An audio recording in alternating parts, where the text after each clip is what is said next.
1490.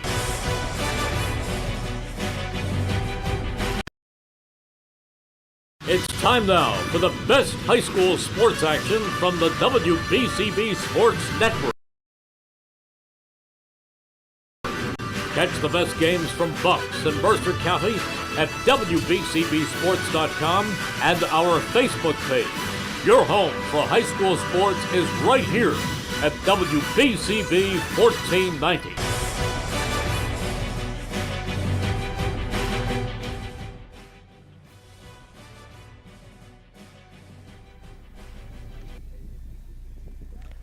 Sunny skies, a gorgeous day for baseball as the top two teams in the CVC Colonial Division clash here on the illustrious campus of Notre Dame High School. It's the Irish playing host to the Cardinals of Lawrence here on the WBCB Sports Network. A pleasant good afternoon, everybody, alongside the esteemed Mercer County journalist Joe O'Gorman and Richard Sale. My name is Mike Warren. Great to be with you as two of Mercer County's best clash today here on the WBCB Sports Network. The 9-3 Lawrence Cardinals, the 8-2 Irish of Notre Dame. Joe O'Gorman, always an exciting time when these two teams meet, separated by less than 3 miles. The Battle of Route 206 adds another chapter here this afternoon, and a ton on the line here in the CVC. Yeah, there's more sidelines to this game than you can think of. You know, like you said, both teams are 3-0 in the division. So this is a big game for the Colonial Division, number one. Number two, there's a lot of closeness and proximity of these two schools. Over the past several years, they've kind of traded wins back and forth. Nobody's been a great dominant team. This year, you know, Jimmy Mayer was telling me before the game that, you know, one of the things that's been bothering him is they really haven't hit. Lawrence hasn't hit as well as they would like. They're coming in here winning 2 games, but they hit those 2 games because they've outscored the opposition 23-4. Then on the other side, you have the Irish, who have won 6 in a row and are playing really well. And one thing about Notre Dame is it's not a team that beats itself. You know, they're not going to give you great opportunities, so you're going to have to take it from them. And, you know, again, then you should have a great pitching match here today. You got Aiden Poot for Lawrence on the hill, and you got Josh Klena, who is one of the better pitchers in the county, going for Notre Dame today. And to top it off, you got probably 2 of the most storied managers in the area in Notre Dame, Joe Drulis, who they built a dugout around him. And then over on the other side, you got Jimmy Mayer, who's, you know, he's got a couple state championships, and all he does is win. Well, Rich, you heard Joe allude to that offense that's been quote-unquote struggling, according to Jimmy Mayer, throughout the course of the season. But in the same breath, a 23-4 outscoring streak in their last 2 wins. This is a potent offense when things get rolling. A warm day like today, they're facing a tough pitcher in Josh Klena. It's an exciting day here for Lawrence as they look to gain a lead here in the CVC standings. But it's a tough test going up against Josh Klena. Yeah, as Joe alluded to earlier, Notre Dame has a really strong pitching rotation coming into this matchup. They've won 6 straight. And you know, when looking at the last 4 games, they've given up 3 runs, and Notre Dame, they're going to make it tough for Lawrence. And one thing that Lawrence struggled with on Saturday against West Windsor Plainsboro South was they fell behind the 3 innings, but then once that 4th inning kicked in, they were able to kind of get their offense going late. So it was a slow start. Can they be able to get that early jump that they need to kind of get that early lead and then put the pressure on Notre Dame's pitching? That's something that I'm looking to see if Lawrence is going to be able to do, despite them still scoring the amount of runs like you alluded to. Josh Klena gets the start this afternoon for Notre Dame. He's 3-1 on the season. The junior right-hander committed to Monmouth earlier this year. 36 strikeouts, Joe, in 23 2/3 innings of work. 17 hits scattered, 5 runs, only 3 of them earned. He lives down in the strike zone. He's looking to do that again here today. You know, Josh has a repertoire of some great pitches, and he's what you would probably call sneaky fast. You know, he doesn't overpower you. He has some nice ball with a lot of movement on it, and when he needs that strikeout, he seems to come up with a pitch to get it. He's a very, very almost dominant pitcher on the mound in the sense that he knows he's in control out there. And Klena, the last time we saw him, he was magnificent out on the bump. His career high in strikeouts with 11, I believe it was, that afternoon, and looking to build off of that performance. He's been the ace in this rotation now for 2 straight years. Here in his junior campaign, really coming into form and really showing everybody why he's committed to Monmouth, going to play at the Division I level after his 4 years here at Notre Dame. Let's take a look at the starting lineups here this afternoon for Lawrence at 9-3 under head coach Jimmy Mayer. It's Deacon Moore leading things off out in center field. Connor Crowley bats second and plays second here for the Cardinals today. Aiden Poot on the mound for Lawrence, the hard-throwing righty, bats third. Teak Toto in right field bats fourth. Josh Vikrosky out in left field, his hot bat in the lineup in the cleanup, or in the 5 spot rather, here today. And Connor Williver in the 6 spot over at the hot corner. Vikrosky and Williver have been having some success back-to-back in the lineup for Jimmy Mayer over this stretch. Drew Dobkin, the catcher, bats 7th. Seneca Sumner's the shortstop in the 8 spot. And Aiden Crowley, the first baseman, rounds out the lineup for the 9-3 Lawrence Cardinals. So again, more Connor Crowley, Poot, Toto, Vikrosky, Williver, Dobkin, Sumners, and Aiden Crowley, the 1 through 9 here this afternoon for Lawrence. And they talk about the offense that has been potent of late, facing a very difficult arm and a very fussy arm in Josh Klena, somebody that can make you uncomfortable at the dish. You mentioned that late life with his fastball, Joe. It really does get in on you quicker than you expect, but his off-speed is something that could really keep batters off balance in this game. Yeah, it certainly should be a good pitcher's duel, too. Like we mentioned, Jot's very good, and I think Aiden Poot's 4-0 on the year. So, he's done a good job for Lawrence, too. So it should be really a great baseball game between certainly 2 of the better teams in the county and the CVC. You mentioned Aiden Poot, and getting to speak with Jimmy Mayer briefly pregame, he said that he's had 2 bullpen sessions since the last time he's stepped foot on the mound. It's been a little over a week plus since Aiden Poot has thrown, so they've been able to work on some things. And I asked him, what did you like that you seen? And he said he's looked a lot better in those bullpen sessions. Didn't get too elaborate past that point, doesn't want to allude to too much, but said he looks a lot better and looking to carry over from those bullpen sessions into today's start out on the mound. Sunny skies, 77 degrees here from Father John Donofrio Field. We remind you of the dimensions here at the ballpark: 317 down the left field line, 357 to center field, and 312 down the right field line. Team's just about set to take the field. Umpires arriving just as we speak here at Notre Dame, and we'll introduce to you Notre Dame's lineup today. Of course, Josh Klena out on the mound. Let's introduce to you their offensive lineup 1 through 9. Connor Dunn starts in right field and lead things off. Joey Bonko out at shortstop bats second with his .350 average on the season. Danny Katrupi, the catcher, bats third. Josh Guire, the second baseman, in the 4 spot. Jimmy Iacona bats 5th out in left field. The DH, Adam Canale, in the 6 spot, batting 7th is Tyler Stefanisco in center. Jamie Duffy, the first baseman, bats 8th. And Tommy Switek, the third baseman, rounds out the lineup in the 9 hole, batting .353 on the season. A ton of speed in that 9th position. Playing the role of second leadoff for Joe Drulis here today is Switek, as he has been a valuable bat and a versatile fielder. Started the year in center field on opening day in the first couple games, now making the transition to the infield over at third base. He does a little bit of everything here for Joe Drulis on the season. Notre Dame at 8-2 under Joe Drulis, his 24th season. Joe, you made the comment they built the dugout around him here at the field, and you talk with everybody here around the program that's been around it for quite some time. Assistant coach Bo Burrows as well. He played for Joe Drulis back in the day. Again, a guy that's been here for quite some time and just understands what it means to be a member of the Irish, but what it means to play good, clean baseball the Notre Dame way. They'll get on base, they'll try to get into scoring position, steal the runner, move the runner over with small ball, but these bats of late have really been potent, and it starts with those first 4 guys that we talk about in Connor Dunn, Joey Bonko, Katrupi, and Josh Guire. Josh Guire batting .538 on the season and playing over at second base today. He has been a stud in this lineup for Notre Dame. You talk about Joe Drulis. Joe is one of the most respected baseball men in the area, certainly, and he's done a great job here. And he's also a great human being too. He's also does a lot of things for outside the area. He's very, very involved in the Anchor House ride for runaways and things like that. So, like I mentioned, you have 2 of the best managers in the county here, going at each other. Jimmy Mayer, who's, like we said, all he does is win everywhere he's been. Jimmy has one of the great distinctions of all time. When Jimmy was managing Babe Ruth baseball, he started managing Nottingham. He took a team that was 13 years old. He took them to the World Series. Wow. The next year, he took the 14s to the World Series. The year after that, he took the 15s to the World Series.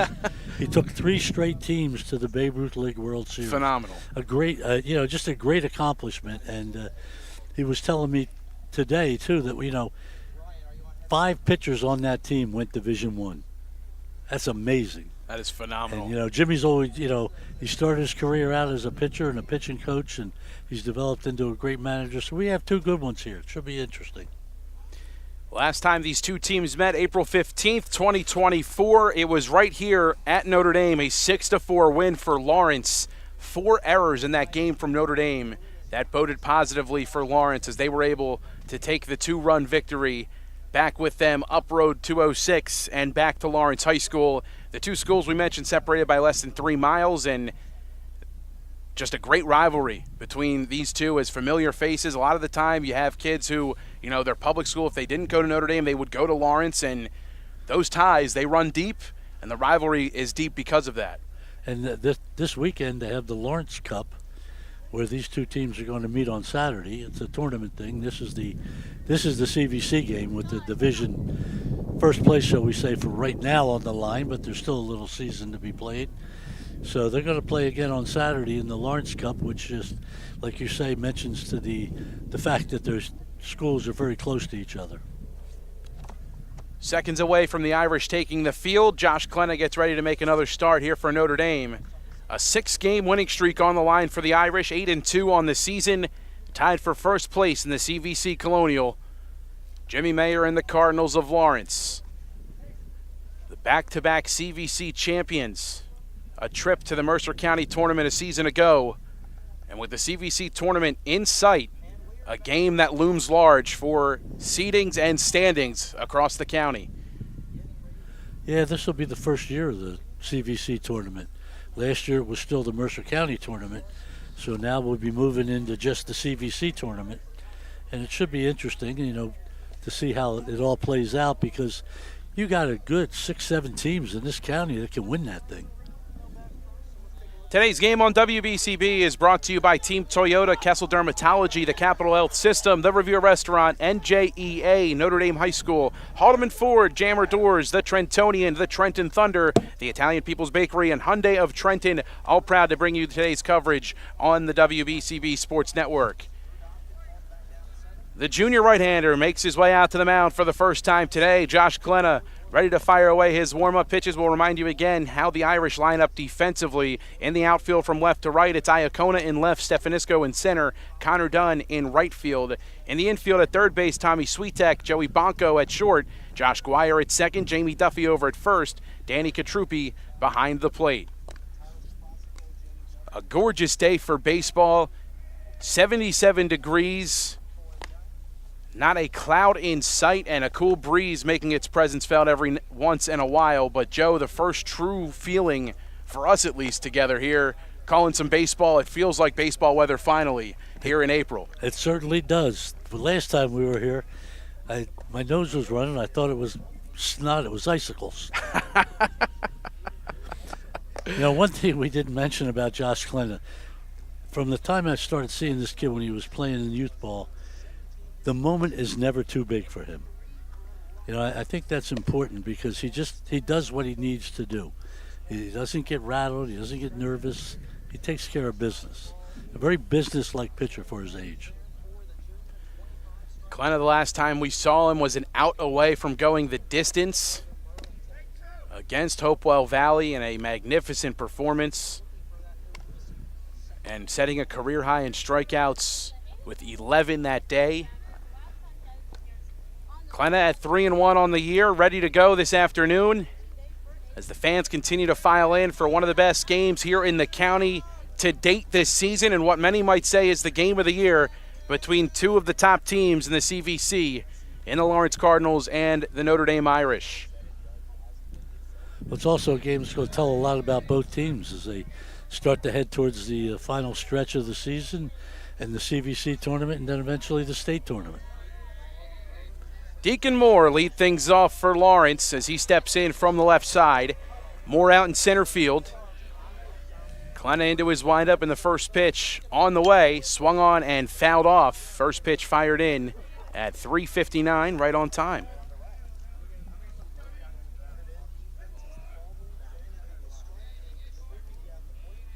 Klenna, first pitch fastball, spoiled by Moore. Sweetek at third, creeping in on the third base grass. The 0-1 on the way, well upstairs, and the count evens. Moore, his bats come alive over the winning streak for Lawrence. Was perfect at the dish against Ewing. 1-1 on the way.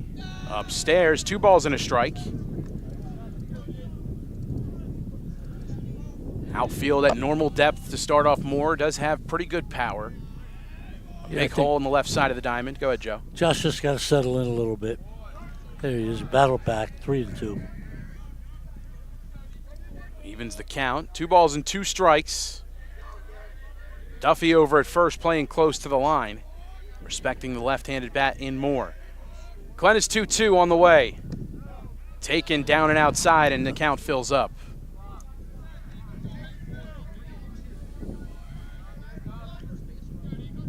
Moore works a full count to begin the afternoon. Klenna looks in and has his sign from Katrupi. Payoff pitch on the way. In the air, right center field, carrying, going back, done. He's not going to get there. It's over the head of Stefanisco. Moore's on his way to second base and cruises in with a leadoff double as he one-hops the center field wall, and the leadoff man in scoring position for Lawrence. That ball had some carry on it, boy. That got out there real quick.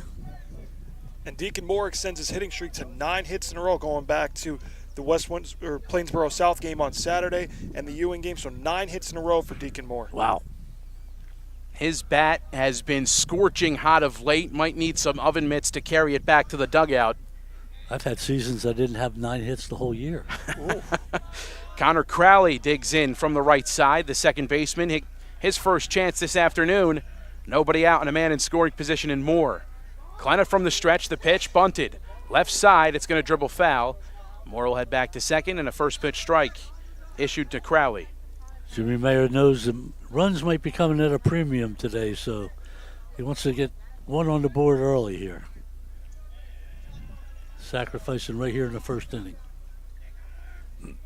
It's very rare that you don't see Jimmy Mayer try to get that runner on third base with less than 2 outs, especially with nobody out.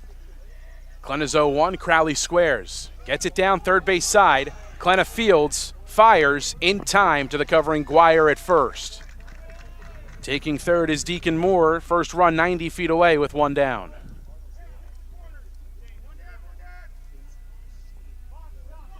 So here's Aiden Poot, a chance to help his own cause.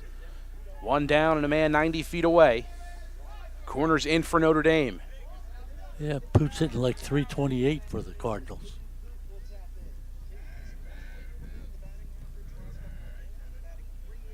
First pitch from Klenna. Late was Poot, fouls it back and out of play. One of the good things today, Mike, is we don't have a softball game going on. So That's right. We're not dodging balls on both sides of the field. No, it's not bobblehead day here on WBCB, that's for sure. Klenna's 0-1 to Poot. Downstairs.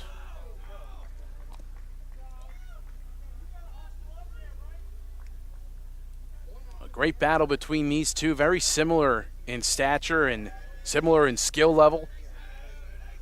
Guy in Aiden Poot that Jimmy Mayer believes is a D1 prospect. Takes that fastball that runs away. It's 2 balls and a strike. And you mentioned it a moment ago, but Klenna just trying to find his command here to start. Behind 2-1 against Poot. Pitch. Slashed foul. One thing you can say about both these teams, they're baseball teams. You know what I mean? That they look like baseball players. They play the game the right way.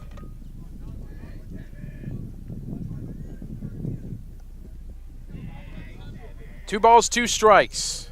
Moore off of third base. Sweetek playing close to the line. 2-2 on the way. Swing and a miss. Got him to chase down and away with the breaking ball. Klenna picks up out number 2.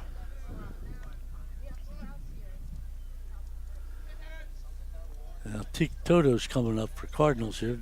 Josh Clinton has a chance to get out of it here. A big bat at the plate for Lawrence. It's Teak Toto. Yeah, he's batting .328.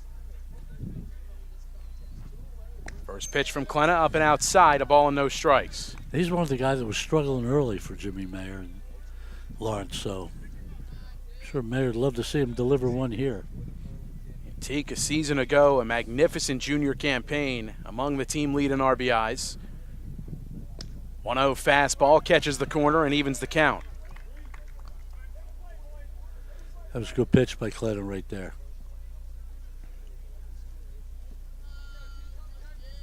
Aggressive with the fastball, and as he evens the count, trying to work out of this early jam. Moore dancing off of third. 1-1 to Toto. Catches the lower outside third for a called strike 2. Got the low strike call on that one.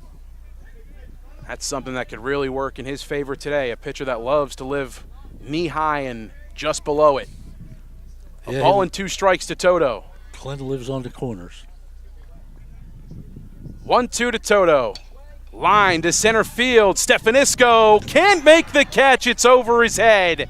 Moore's going to score easily. Toto's thinking 3. He's on the way. Cutoff throw, not on the way. It's an RBI triple. Lawrence jumps out in front 1-0. Sadly, Stefanisco misplayed that ball out in center. He got on him quick. Looked like it was an atom ball. Stefanisco thought the same, and that one just hung up in the air right over the outstretched glove and rolled all the way to the wall. An RBI triple and a 1-0 lead for Lawrence. Here's Josh Vikrosky, 6 for his last 6, as he takes up and away.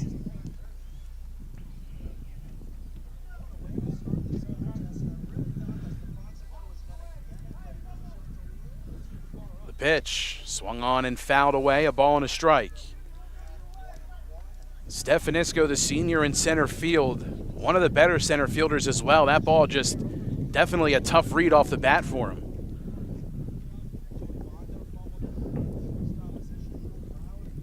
Glenn is ready, his 1-1 on the way. Vikrosky swings and misses down in the dirt. Toto scurries back to the bag at third. It's 1-2. Vikrosky can play Toto. That's a big 2 runs to start this game off for the Cardinals. 1-2. Downstairs.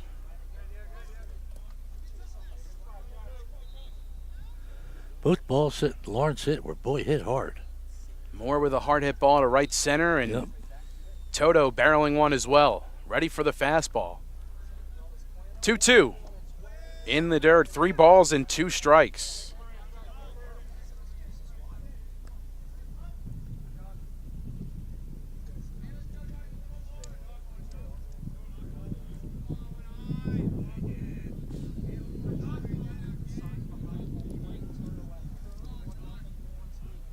Glenna ready. The 3-2. Off the hands, popped up, shallow infield. Joey Bonco makes the call and the catch, and the inning is over. But not before Lawrence strikes first. The RBI triple off the bat of the senior right fielder, Teak Toto, gives Aiden Poot a 1-0 advantage as he heads out for his first inning of work. Irish bats get their first chance on to the bottom of the first inning here from Notre Dame High School. In a 1-0 ball game and celebrating 50 years of business and supporting your community, it's Haldeman Ford on Route 33 in Hamilton Township. Neighbors helping neighbors is what Haldeman Ford does and will continue to do. Haldeman Ford, proud to sponsor today's game on the WBCB Sports Network. And don't forget, you miss any of today's action, read all about it in tomorrow's edition of the Trentonian, the only newspaper serving Bucks, Burlington, and Mercer County 7 days a week. It's the Trentonian. Well, Joe, you mentioned it, a couple of hard-hit baseballs in that first inning from Lawrence and a run to show for it. But I'm sure if you ask Tyler Stefanisco, that's a ball that he thinks he should come up with. Yeah, I would probably agree with you. You know, I mean, that could be borderline an error. Do you know what I'm saying? It kind of was right at him. He just misjudged it a little bit. And, you know, I think he thought it was not as high as it was coming in at him. But, you know, Lawrence drew first blood in this series, so we'll see what happens here as Notre Dame comes up. So it's Connor Dunn will lead things off, followed by Joey Bonco and Danny Katrupi. Josh Guire in the 4 spot. Jimmy Iacona bats 5th. Adam Canali in the DH spot bats 6th. Stefanisco in the 7 hole. Batting 8th is Jamie Duffy, the first baseman, and Tommy Swiatek rounds out the lineup over at third base. For Joe Drulis' Irish, trailing 1-0 early on and looking for a response, their first chance at the dish. Dunn will lead things off, the Stockton commit. A .286 average for him on the season. Began the year at shortstop. He's out in right field today. If one run holds up, I'd be shocked here today, yeah. Mike. Yeah, both two these teams teams can hit. Yes. Right. They've really been coming into form of late, and with the warmer weather only boding positively in that hitting season type of weather for them, it would be a real shock if it's only just a 1-run game here today. Not a 1-run final, but a 1-run total score. Here's Connor Dunn. Aiden Poot kicks and deals and misses up and away. A ball and no strikes. Breeze kicks up a bit. Dunn awaits the pitch. Swing and a miss. Bunches him up and inside with the heater. They kind of got in on him close and had done a little jammed on that one. 1 ball and 1 strike. Poot from the stretch. Curveball misses up.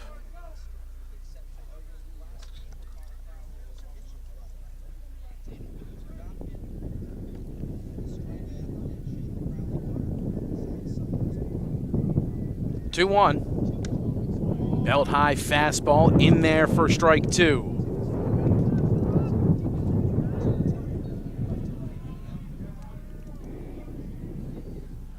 Count even at 2 apiece. Poot has his sign from Dobkin in the pitch.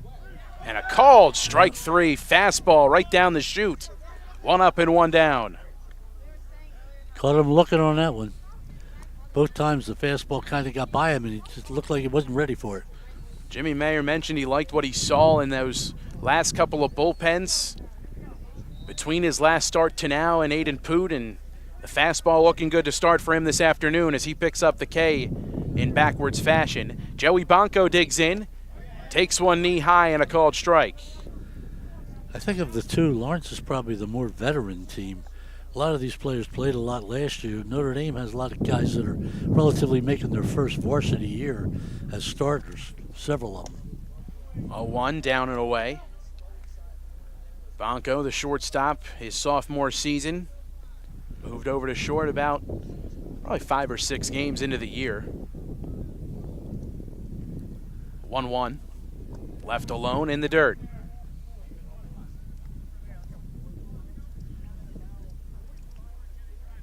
Big hole on the left side of the diamond. Sumner's at short, shaded towards the middle. And Williver playing fairly close to that third base bag. 2-1 off the hands and fouled away.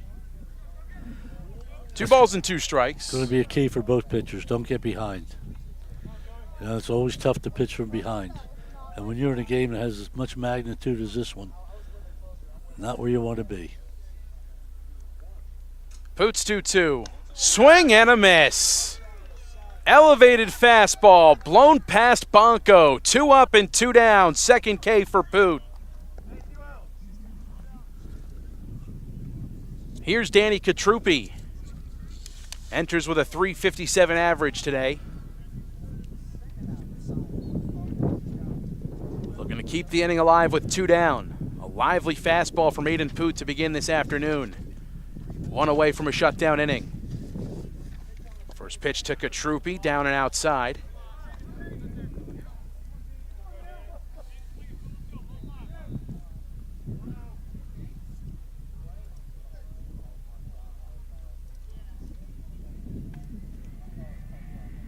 One 0. 1-1. That's a strike that's been there all the whole first inning here. He's loving the inside part of the plate to start. Yeah. Wants to jam these Irish hitters. Yep. 1-1. Curveball, Tapper. Left side of the mound, going to be a tough play. Williver gloves the throw. There is no throw. Katrupi legs it out. An infield 2-out hit keeps the inning alive for Notre Dame and their first base knock of the day. Keeps the inning alive for Josh Guire, who's had as hot of a bat as anybody here in Mercer County. A .538 average coming into today. And a 2-out courtesy runner going over to first. Rocco Valentino takes over. Truppy can get ready to continue his catching duties.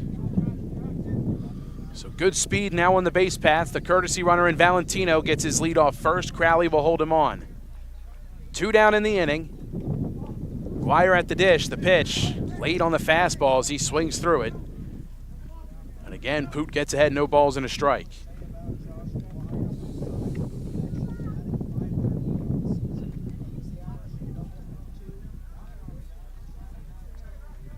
Poot kicks and deals the 0-1. Missing high. I think Poot wanted that one. I think he thought it was a strike. Did look a little high. Crossed above the letters of Guire at the dish. 1-1 from Poot. That one catches the outer third. Guire started and then stopped. And the count moves to 1-2 in Poot's favor. Looking to strand a man and keep it at a 1-0 game is Aiden Poot. The junior righty peers over at first and comes set. 1-2 pitch, spoiled by Guire.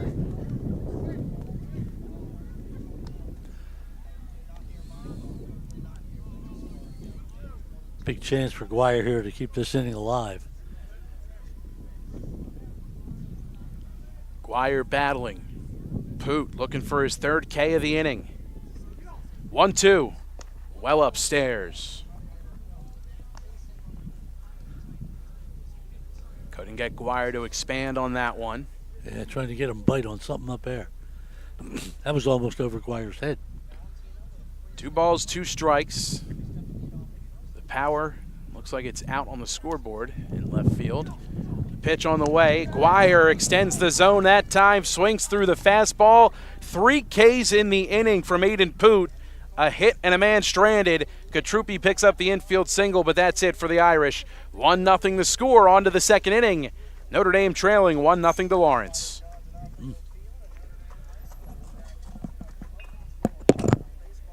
$14.90 WBCB, Levittown and Trenton, and video stream. Hi, I'm Merrill Reese. Kessel Dermatology offers great cosmetic dermatology featuring the latest technology in cosmetics, including Morpheus 8 for skin tightening and scars, ultraviolet A and B light treatment for psoriasis, eczema, and itching. Kessel Dermatology now offers Genesis and XLV laser treatments for wrinkles, facial discoloration, scars, and hair removal. Kessel Dermatology provides Botox and fillers. Take care of your skin. Schedule an appointment with Kessel Dermatology.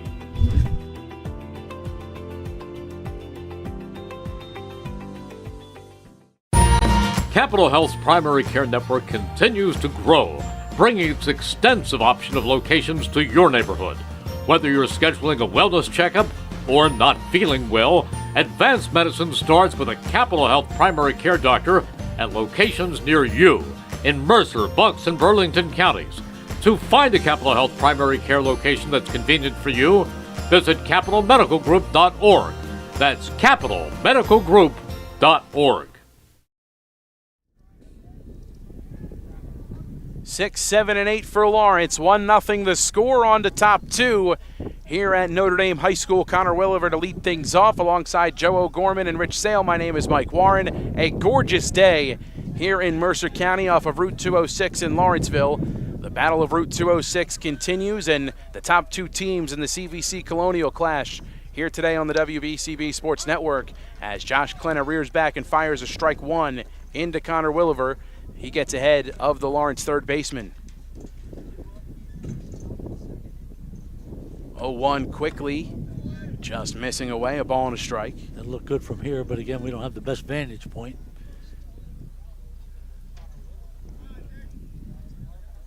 Klenna winds and fires, 1-1, swing and a foul off the top of the bat, shot towards our way and up the first base side.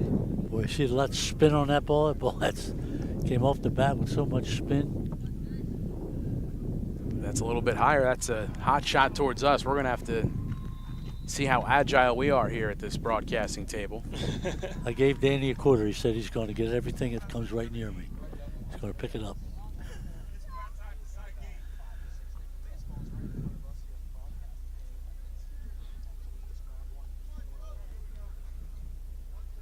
That's it. Ball and 2 strikes. Klenna's pitch in the dirt, blocked by Katrupi. 2-2.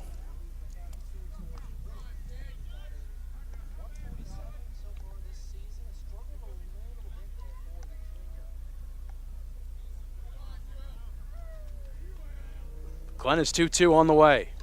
Fouled straight back. It's a good pitch by Clyde. Williver just got a piece of that.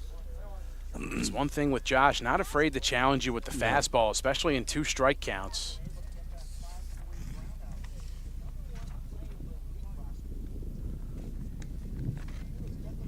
Two again. Popped him up. Sky high fly ball to shallow center field. Stefanisco under it, and he makes the catch. 1 down. Go ahead, Rich. I was going to say that's got to be a good feeling for Stefanesco. The first time, kind of slipped by him a little bit, but he's able to get this time it under center field. It's got to be a good feeling for him, especially what happened last inning. Good bounce back for Stefanisco as he records the first out. This is Drew Dobkin. Nobody aboard and 1 away here in the top of the 2nd inning. First pitch from Klenna, a fastball, thigh high in there for a called strike. Both of these pitchers, we talk about the fastballs, but we're really needing to mention how they're loving the inside part of the plate to these right-handed bats. As Dobkin spoils the next pitch he sees out of play, commanding no ball, 2 strike count. It's out into car territory out there.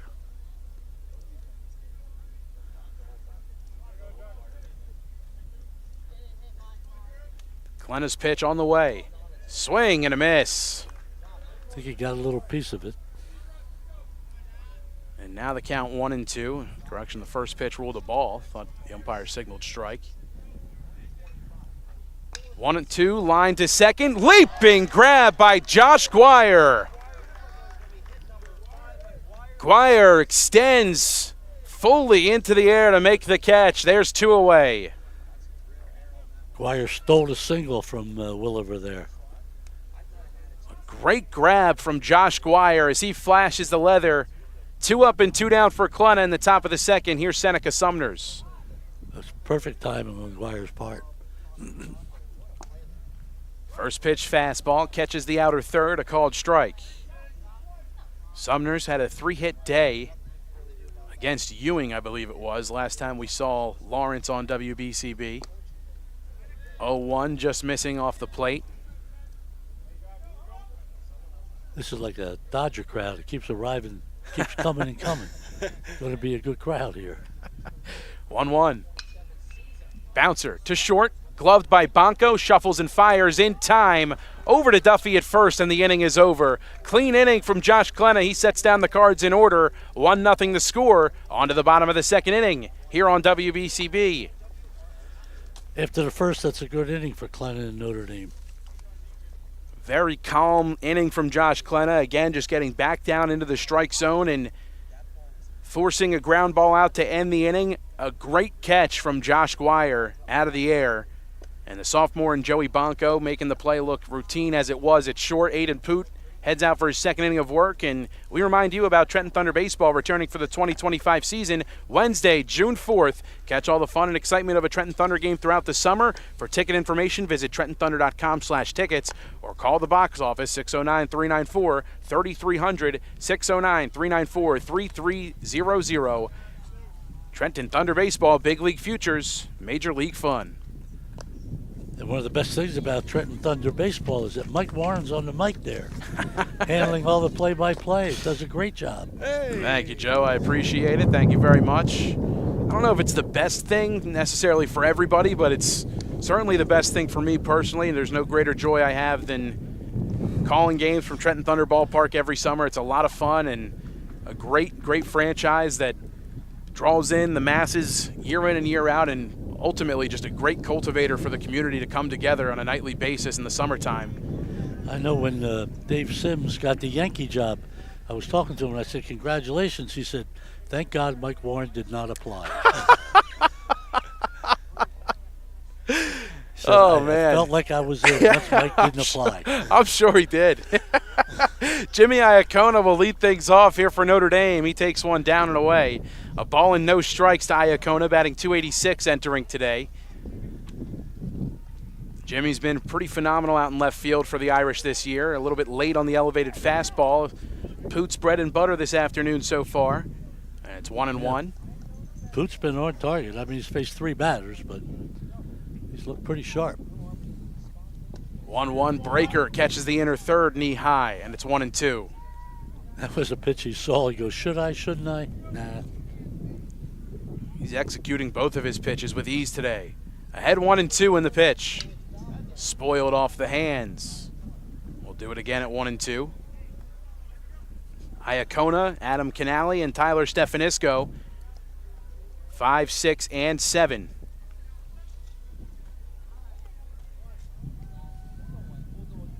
Lawrence ahead 1-0. Poot ahead 1-2. The pitch. Out in front, swing and a miss. Off balance with the curveball. There's one away. 4 outs recorded from Aiden Poot today. All 4 of them strikeouts.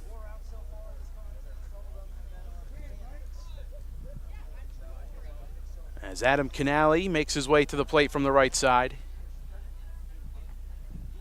The righty DH late on the elevated fastball. Stop me if you've heard that one before. It's 0-1. He is firing.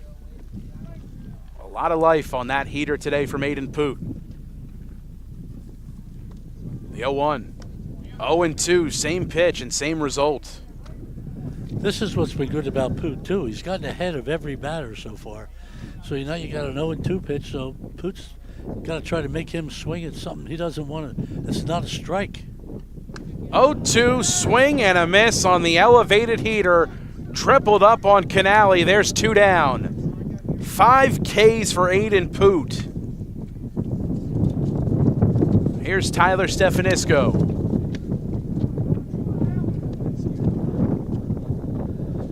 I check and see how many strikeouts Poot has on the year, but I'll wait till the tornado goes through. A first pitch strike hummed in there to Stefanisco. No balls and 1 strike. A little windy here for a while.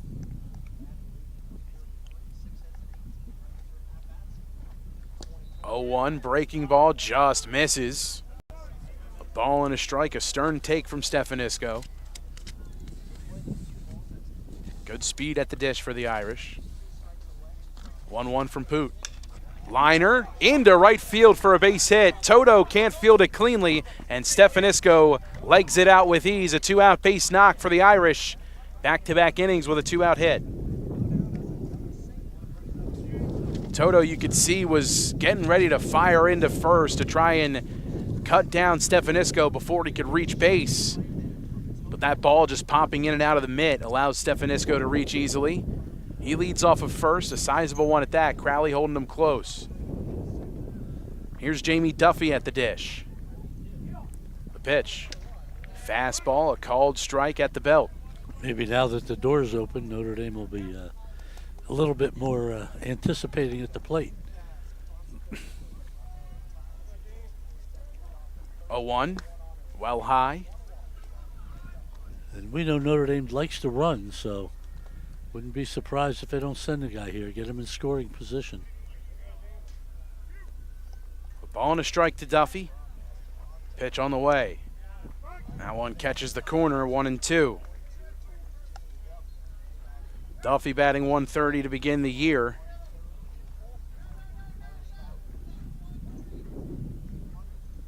Tough start for him this season. Stefanisco in motion. 1-2, swung on and missed, down in the dirt, dropped third strike. Dobkin fires to first in time. The inning is over. 6 strikeouts from Aiden Poot, as he's done all the work for all 6 outs to begin this one. 2 innings down, on to the third here from Notre Dame High School. 1-0 Lawrence out in front. Capital Health's primary care network continues to grow, bringing its extensive option of locations to you. Hi, I'm Merrill Reese. Kessel Dermatology has a highly rated and award-winning dermatology team with over 130 years of collective clinical experience. They've been voted as the region's best dermatologist and doctor for 20 consecutive years. Over 1,500 five-star reviews from satisfied patients. Take care of your skin. Schedule an appointment with Kessel Dermatology.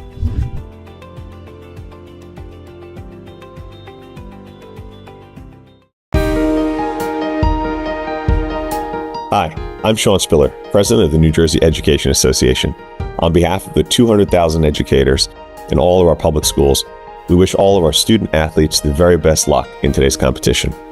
We would also like to recognize the students in our public schools who participate in extracurricular activities, like the school play, robotics class, or the marching band. New Jersey schools are number one in the nation. When parents, schools, and educators work together, our students are the winners. New Jersey Education Association supports our great public schools.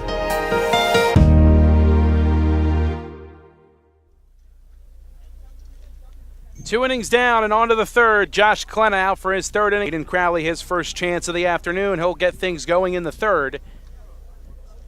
And Crowley, over at first base, has done a pretty good job this season turning the lineup over. He takes a fastball for a called strike. Klenna had a good second inning there, and I'm sure he'd like to add on to it this inning. 0-1, runs away, a ball and a strike.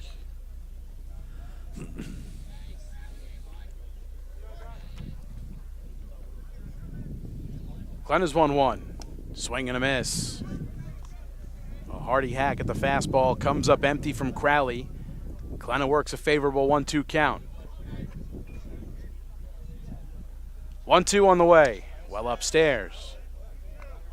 Both these pitchers work quickly. Get the ball, get the rubber, look at it. They don't waste any time. Nope. 2-2. Swing and a miss. Fastball waved at by Crowley. Second K issued by Klenna. Lineup flips over. Here's Deacon Moore, 1 for 1 with a double and a run scored.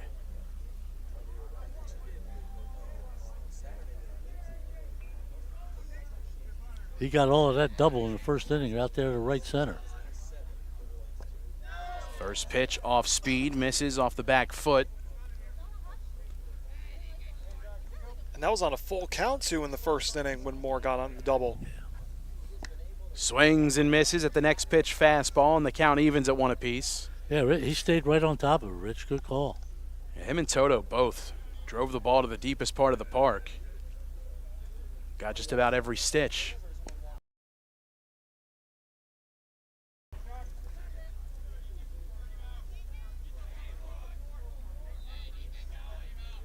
Slow stroll up the back of the hill for Klenna. Peers into Katrupi. A ball and 2 strikes here to Deacon Moore. And the pitch. Down in the dirt. Good block by Katrupi. It's 2-2.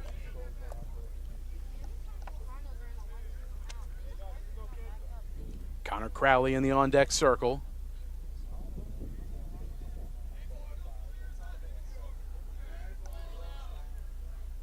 The lefty and Moore ready. The right-hander Klenna's 2-2. Ripped foul right side. Well out of play.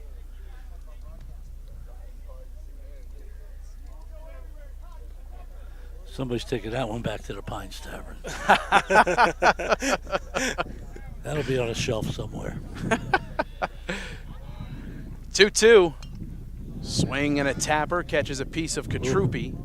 Seems to be all right. Still 2-2 as the battle between Moore and Klenna continues. That ball was low. Look, he got a piece of that with a 9-iron.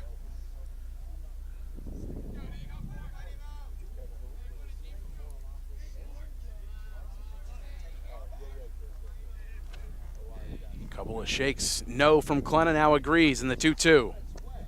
Runs away. 3 balls, 2 strikes, another full count worked by the leadoff bat in Deacon Moore. That was a tough pitch to lay off of. Payoff pitch on the way. Swing and a miss.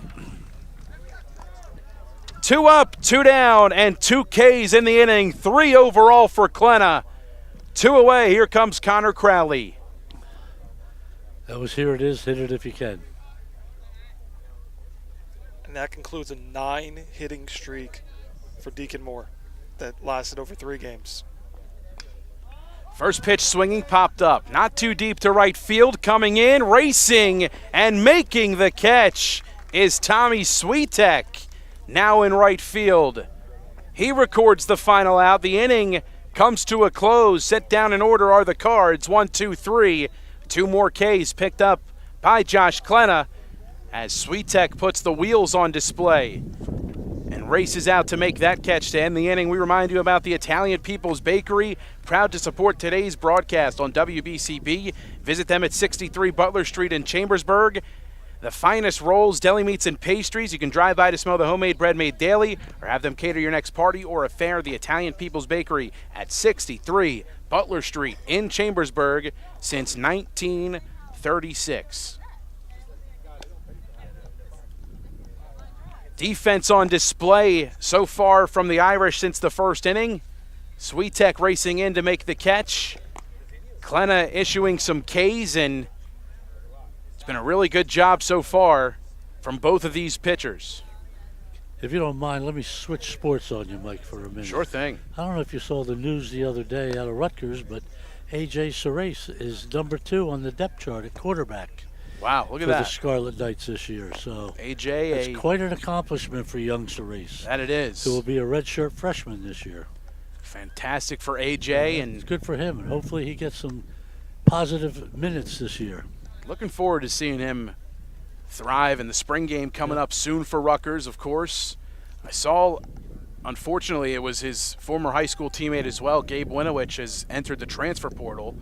So he is leaving Rutgers, and wish Gabe all the best. Hopefully he's heading to a new home where he can fit in nicely there in the backfield. Was tremendous for Notre Dame on both sides of the football in his senior campaign.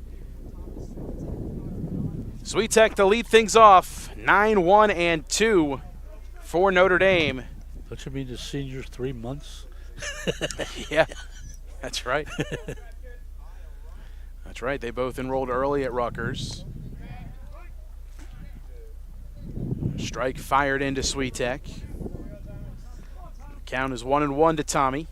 Started at third base, moved over to right field to end that inning.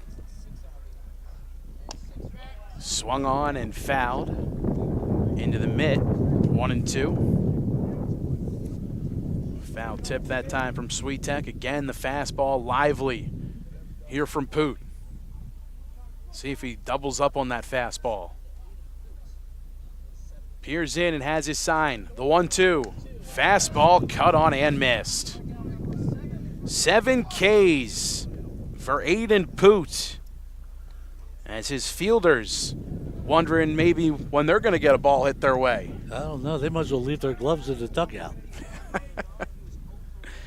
7 Ks already for Poot. The lineup flips over. I think here's the kiss of death. I put it on him. First pitch swinging, fouling that one off, and hitting in place of Connor Dunn. This is A.J. Liberto at the dish. So Liberto moved over to third, and they put Tommy in the outfield. Connor Dunn removed from the game. That's an interesting storyline. Hopefully we'll be able to update you on it, but the leadoff man removed in this one. No balls and 2 strikes, the count to Liberto. Well, hopefully it's not an injury and he's okay. 0-2. Breaking ball runs away. A ball and 2 strikes. The A.J. Liberto.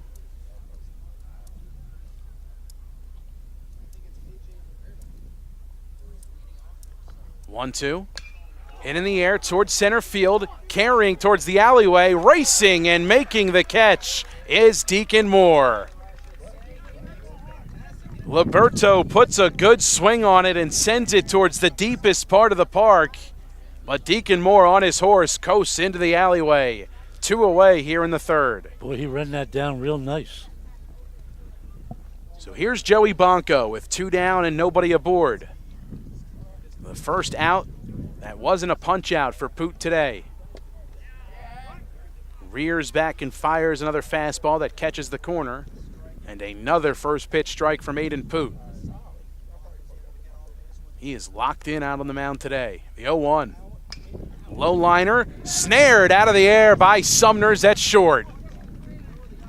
A 1-2-3 inning from Poot out on the mound as the defense comes in and helps him out just a bit. 7 Ks on the afternoon, another one picked up in the inning. No runs, no hits, nobody left on base. 1-0, Cards in front. We'll head to the 4th.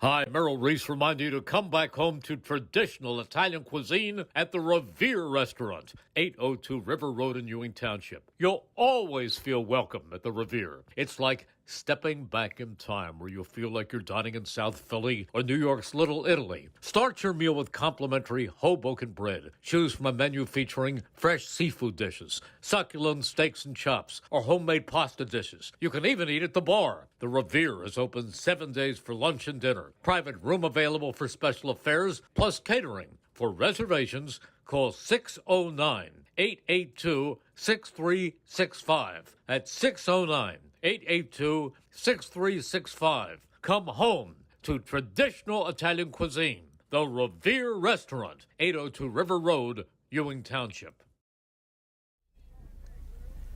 On to the 4th, 1-0 the score, and Aiden Poot, who's got 7 Ks out on the mound, will lead things off at the plate.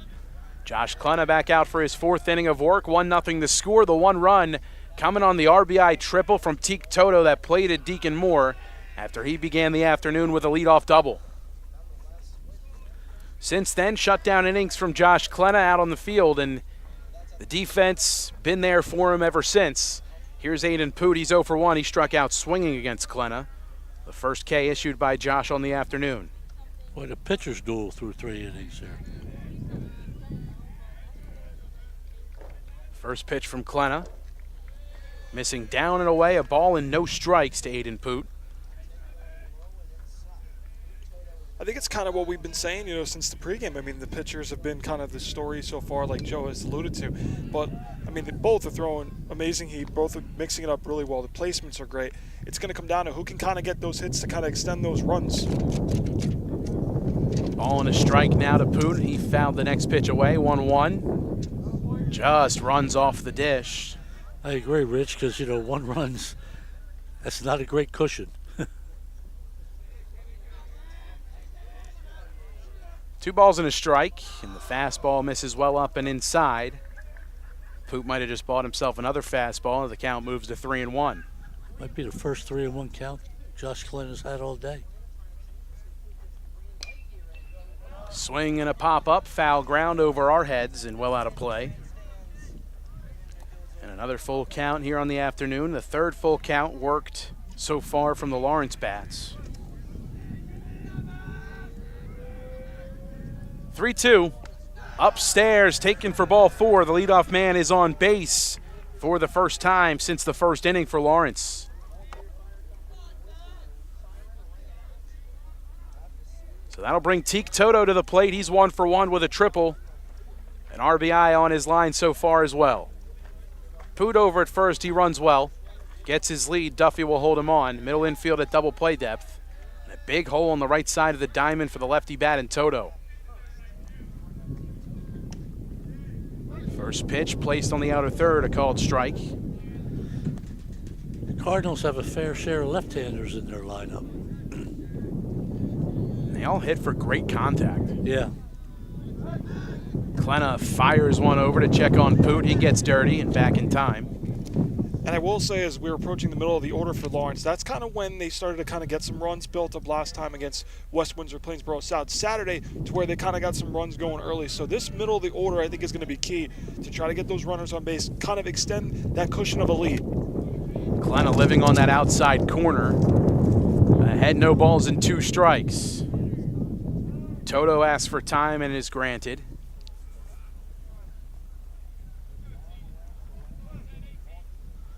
A long look in for Klenna. Poot, sizable lead off first. He could be in motion. He is. The 0-2. Tapper left side and foul. Right side, rather.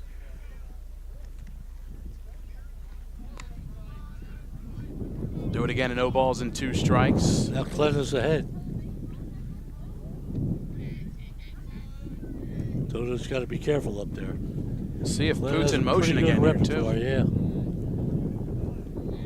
Been living on that outside part of the plate so far has Klenna. Poot, another decent lead. Stays put. 0-2. Tapped off his foot at the plate. Had him out in front a bit. Still 0-2. Fans continuing to file in, as you mentioned, similar to Dodger Stadium. Pretty good crowd here. Great turnout on hand for one of the best games in Mercer County. A strong throw over from Klenna as Poot Almost had Poot there. takes the bag with him. Yeah. Back in head first again is Poot. Safest way to travel. 0-2, runner in motion. Liner down into right field for a knock. Poot's on his way to third. He'll get there easily. Runners at the corners for Lawrence. Toto 2 for 2 to start the afternoon.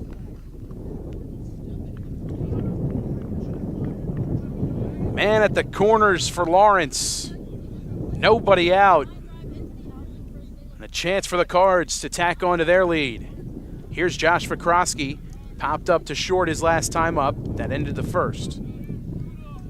And Vikrosky's looking to build off a 3 RBI game he had on Saturday against West Windsor Plainsboro South. So, again, great play by Toto to kind of split the infield a little bit, get the ball in the gap, get that runners in the corners, and now Vikrosky's up looking to build off that 3 RBI game that he had Saturday.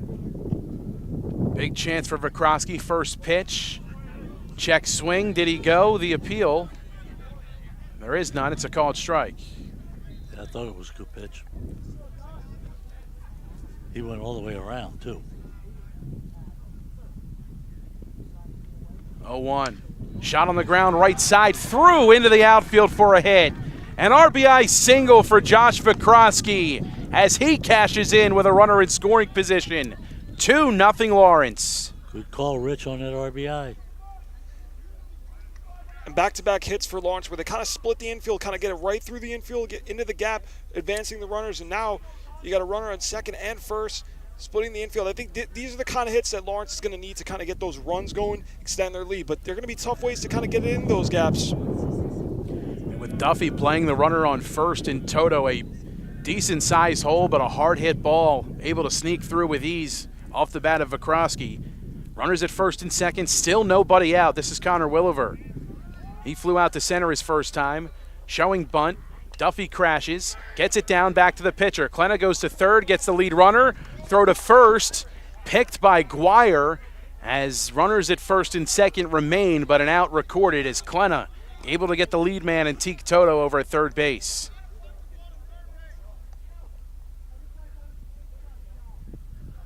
Not a play that made Jimmy Mayer happy. 1-5 on the putout.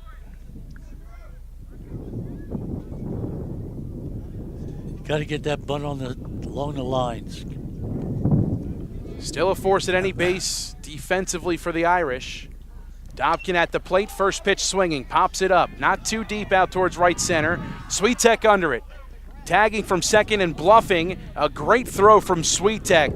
Vikrosky stays put. 2 away here in the top of the fourth. 2 outs. Now Notre Dame's got a chance to get out of here without too much damage after the way it started off. Consecutive outs recorded by Klenna. Out there on the bump. Sweetek gliding under that one and delivers a strong throw on a hop over to Liberto at third. Here's Seneca Sumners, takes one belt high inner third, and Klenna gets ahead of the Lawrence shortstop, no balls and a strike. He grounded out to short last time up. Runners off of first and second. Klenna a peek at second at Vikrosky, the 0-1. Crossing high. The bunt's a great play, but you got to be able to execute it. If you can't execute it properly, it really can come back to backfire. It might have taken him out of the inning here.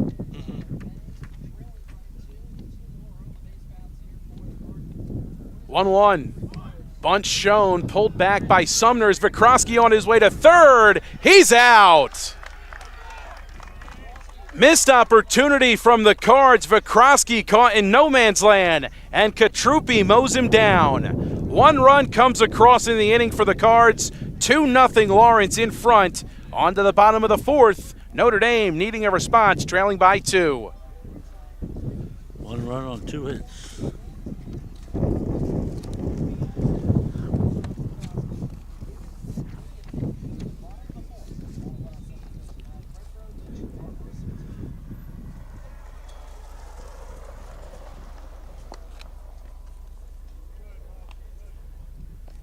Proud to sponsor today's game on WBCB. It's Hyundai of Trenton at 1655 North Olden Avenue in Ewing Township. Over 1,400 tariff-free cars ready to go at Hyundai of Trenton at 1655 North Olden Avenue in Ewing Township. I don't know if you remember Mike. John McKay he was the first coach of the Tampa Bay Buccaneers. And when that franchise started, it really wasn't very good.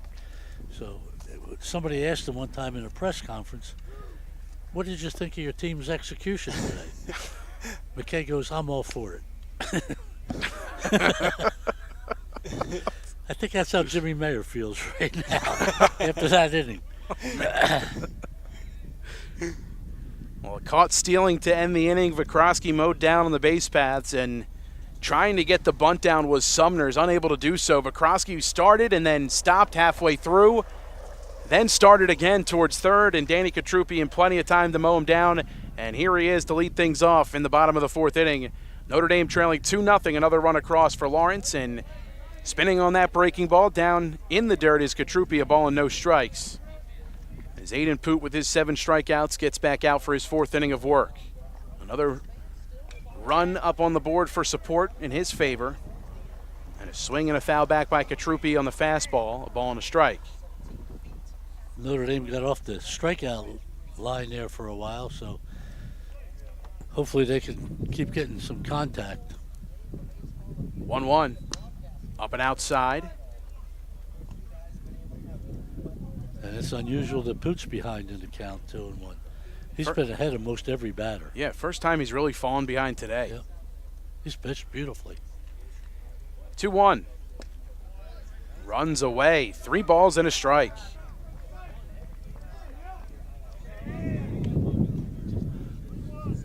Katrupi in a favorable count at 3-1. Poot comes set at the letters, and he'll step off.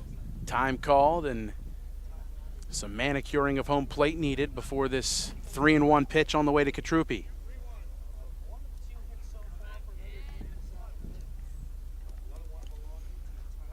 (3-1). Liner into center field for a base hit. Scorched right back up the middle, and Katrupi with a base knock. He's 2 for 2. A strong swing from the Muhlenberg commit. Katrupi awaits as Valentino makes his way out of the dugout to take over courtesy running. One hit went 17 feet. The other went almost 217 feet. And Katrupi, we've seen a number of those hard-hit, low liners from him this season. A smooth swing that can produce bunches of hard-hit baseballs, and there was one right there. Valentino, a strong secondary lead off the plate, and the first pitch located for a called strike. Guire behind 0-1. They're both line drives in the paper because it only says 2 for 2. That's right. Guire 0 for 1, a swinging strikeout that came in the first. The pitch shows bunt, gets it down. Right side of the diamond. No one's covering first. Race to the bag. Not in time. Guire puts on the Jets. Crowley didn't cover first for his brother. First and second, nobody out. Aiden Crowley charged, as did Poot. Poot came up with it, and Connor Crowley at second, who was supposed to be shading the bag, was nowhere to be found. It was a dead sprint, and Guire wins the race to the bag First two aboard for Notre Dame with nobody out.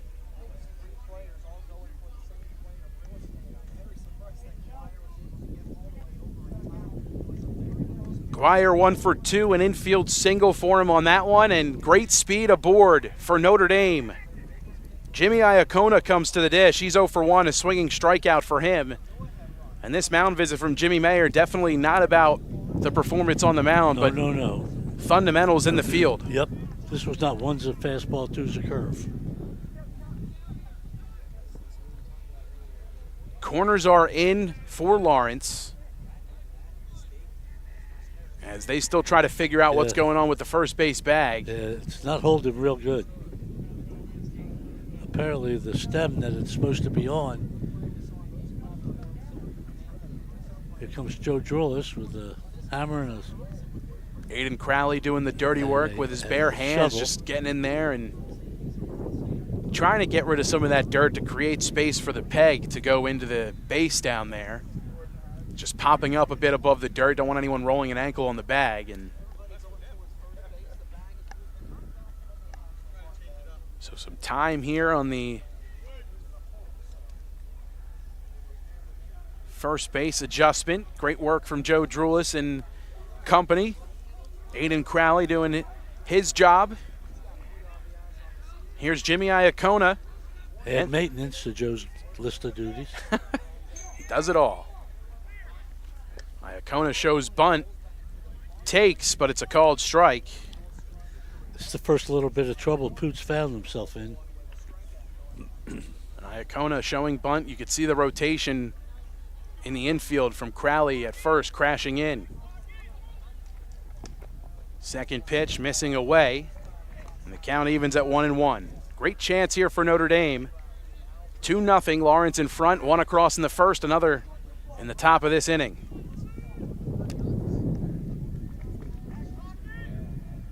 1-1. Outside, 2 balls and a strike. Good eye from Iacona. He's being real decisive up there at the plate, trying to get down a bunt to move 2 into scoring position. Poot set at the letters.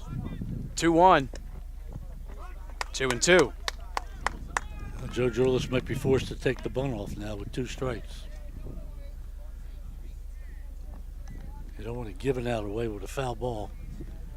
2 balls and 2 strikes. Nobody out and 2 aboard here for Notre Dame.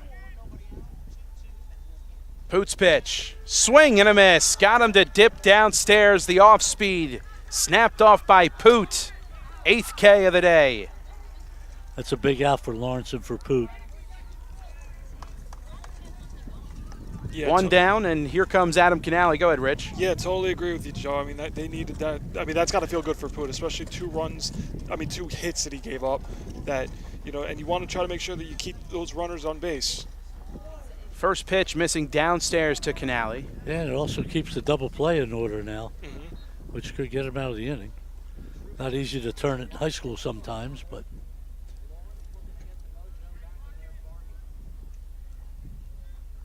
1-0. Late on the fastball. Poot firing away the heater today, and a lot of late swings from these Irish bats. you got the Sumners out there short shadowing the pinch runner. That's Valentino over Big at hole second. Canale lays off the breaking ball away, 2-1. Big hole there between second and third. The righty bat at the plate. A pull side opportunity for him. Could score a run. The left fielder in Vikroski playing pretty deep out there. 2-1, Canale pulls back and the breaking ball runs away. 3 balls and 1 strike.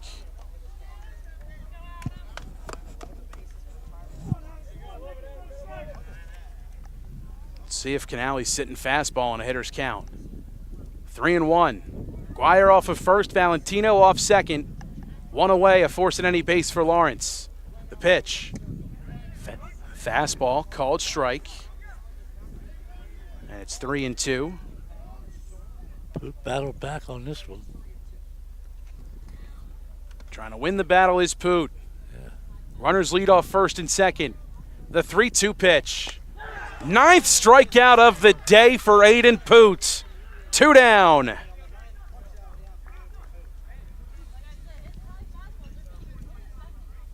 High heat, the storyline for Poot in this one in terms of his success. He's blown it past just about every Irish bat that he set down today. All but one of them have been swinging. Here's Tyler Stefanisco with 2 aboard and 2 down. 1 for 1, an opposite way single his first time up.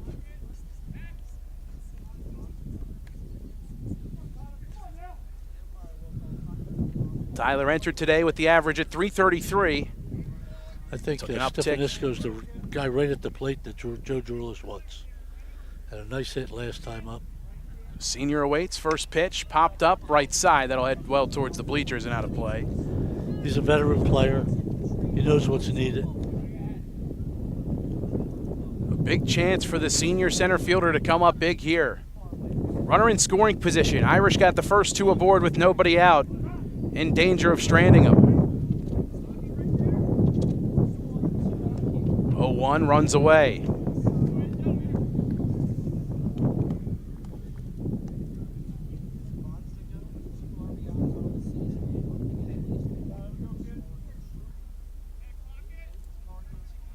Poot taking his time, now comes set. Stefanisco awaits the 1-1.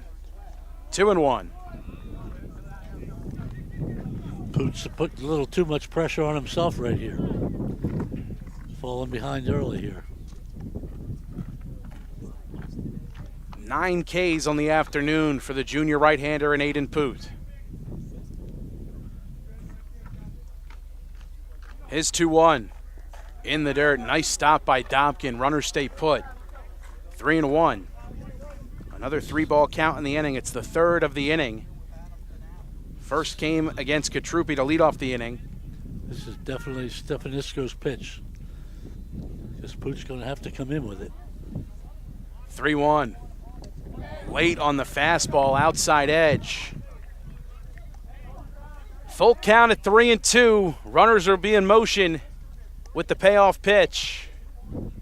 This one gets even bigger now. Poot peering into Dobkin. Ready.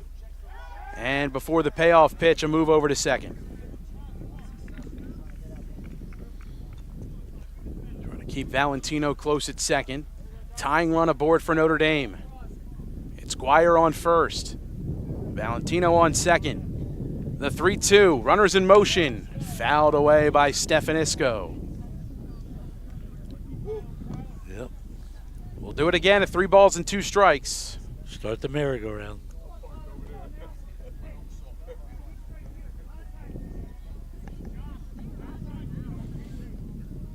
Guire gets his lead off of first. Crowley playing behind him. The 3-2 pitch, runners lead, and the swing and a miss. Got him to chase well out of the zone for the final out. 10 Ks for Aiden Poot. He keeps it scoreless, 2-0 the score. Lawrence out in front. On to the 5th here at Notre Dame High School.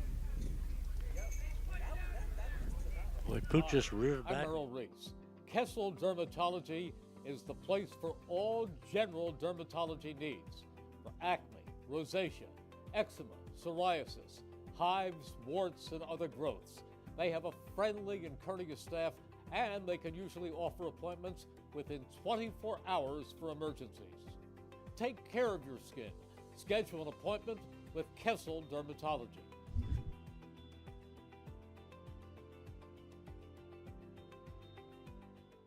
There really is nothing like a home team advantage. That's why Team Toyota makes a great choice for your next vehicle purchase or service. With our MVP pricing guarantee, teammate rewards program, and streamlined customer experience, our award-winning operation ensures that you can trust our process. A home team advantage is nothing without the community. Our employees are part of our family, part of your town, and we're all part of the team. We're always here for you at one of our 3 locations in Princeton, Langhorne, and Glen Mills. 1490 WBCB Levittown and Trenton, and video stream live at WBCBsports.com. Your home for the best local sports in Bucks and Mercer counties.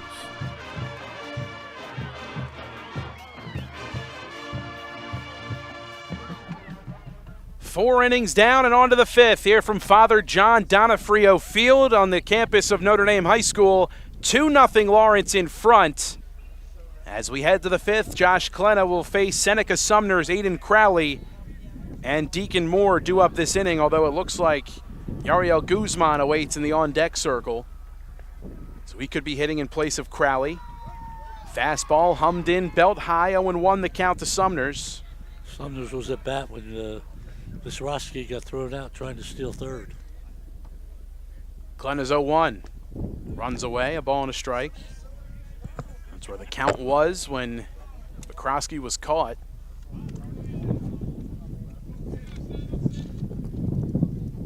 1-1 from Klenna.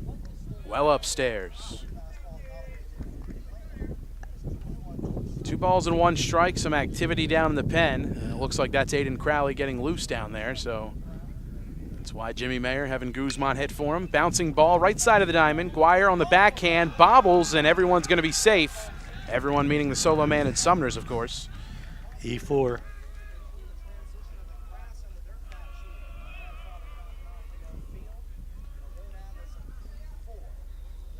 A high bouncer to second. On the short hop, Guire tried to go to the backhand and just hopped up and caught him on the heel of the glove, it seemed. So Sumner's is aboard, and now Crowley hustles all the way back from the bullpen, and he's going to hit. Leadoff man aboard for Lawrence. Second straight inning they've done so.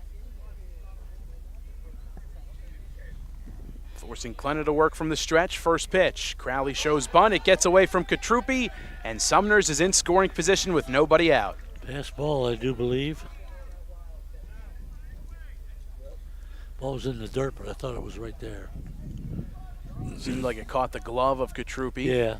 That one just squeezes away from him. A ball and no strikes. The pitch to Aiden Crowley. Bunted. Left side. Beautifully placed. Klenna can't field it cleanly. Everyone's safe. Runners at the corners. Nobody out. And good speed on the bases. That would have been tough. What do you think? Give him an infield hit on that, Mike? Definitely. It was more than 3/4 of the way up the line, and would have been tough to throw him out. Klenna would have needed the strongest of throws. Taking over for him on the base paths now is Ben Hauger, as Crowley will continue to warm up.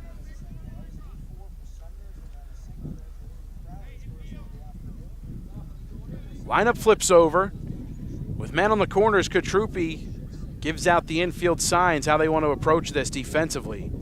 Here's Deacon Moore, 1 for 2, a double and a run scored back in the first. He struck out swinging in the third. Infield in. Runner in motion, Hauger takes off, Katrupi eats, and 2 in scoring position on the defensive indifference. And on both of Deacon Moore's plate appearances today, he's at least hit the full count. 3-2 on both occasions.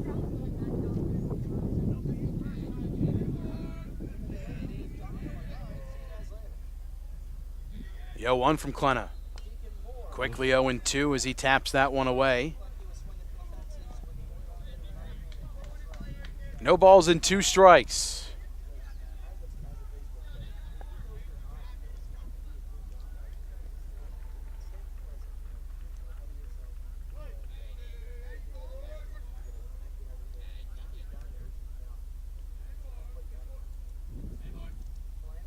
Oh-2 on the way. Well high. Infield in for Notre Dame. Looking to cut that run down at the plate. Good speed in Sumner's at third.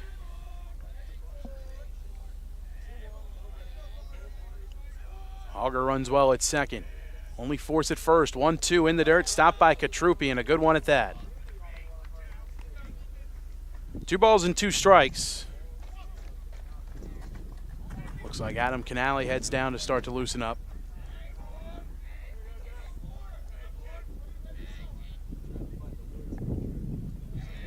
Count it 2-2. Nobody out and 2 in scoring position. The pitch to Moore. Hit well, foul.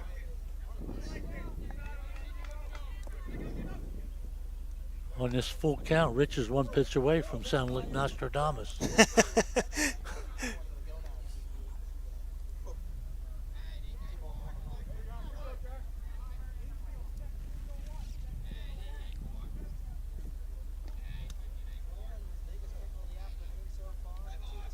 2-2 yet again. Laid off by Moore, and it fills up at 3-2. He's right. Every time up, 3-2.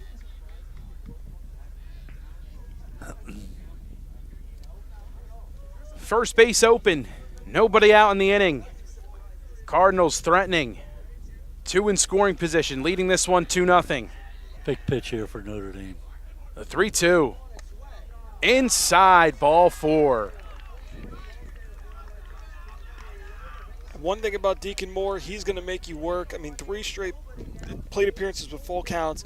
He got a hit off 1, struck out, now a walk. I mean, he's basically the definition of a patient batter that can know when to swing. I mean, he's going to make the pitcher work every time. He certainly did that time. Bases are loaded for Connor Crowley, and the infield is still in for Notre Dame. First pitch to Crowley, crosses at the letters for a ball. Joe Droulis knows that he can't let this get to 3-0.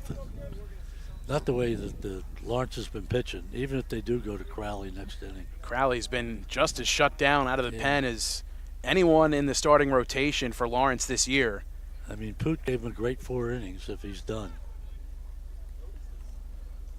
And Mayer might just leave him out there and see what happens until gets into a little bit of trouble, if he gets some runs here. Last inning, the first real case of trouble for Poot.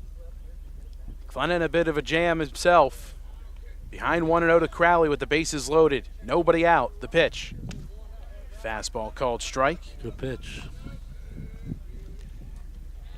Yeah, if you're Crowley, you see the infield in, so you kind of want to try to get it just above the infield into the gap, kind of bring those runners in. If you can get at least 2 in, that's a much better cushion for Lawrence in a critical spot right now in this inning. 1-1, tardy on the fastball is Crowley, and it's 1-2. Really, right now all Lawrence needs is a sacrifice fly. They get that runner in, that's 3-0. They'll trade a run for an out here with a sacrifice fly. 1-2 from Klenna. Called strike 3. Fastball freezes him for out number 1. Just the 4th punch out worked by Klenna today. The 4th one, a big one at that. Middle infield retreats just a bit. Corners stay in. Bases still loaded and 1 down. Here's Aiden Poot. Swings and misses at the first pitch fastball. It's 0-1. Aiden walked and came around to score just an inning ago. Yep, chance to help himself here.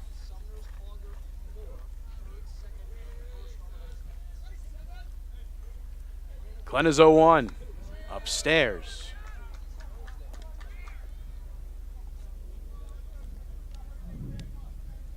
I don't have an idea what Clinton's pitch count is, but I would think it's got to be getting up there now. Definitely. A long stare at second for Klenna. The 1-1 to Poot. Hit on the ground up the middle. Off the chest of Bonko. A run's going to score. Bases stay loaded. As a high hop catches Bonko. Looked like it got him in the chest. That one might have even caught him in the throat based off his reaction. Everyone safe, 3-0 Lawrence. That ball came up right at him. A hard hit baseball. Goes down as a base hit in my book, as an unlucky hop just kind of comes up and catches him very last minute.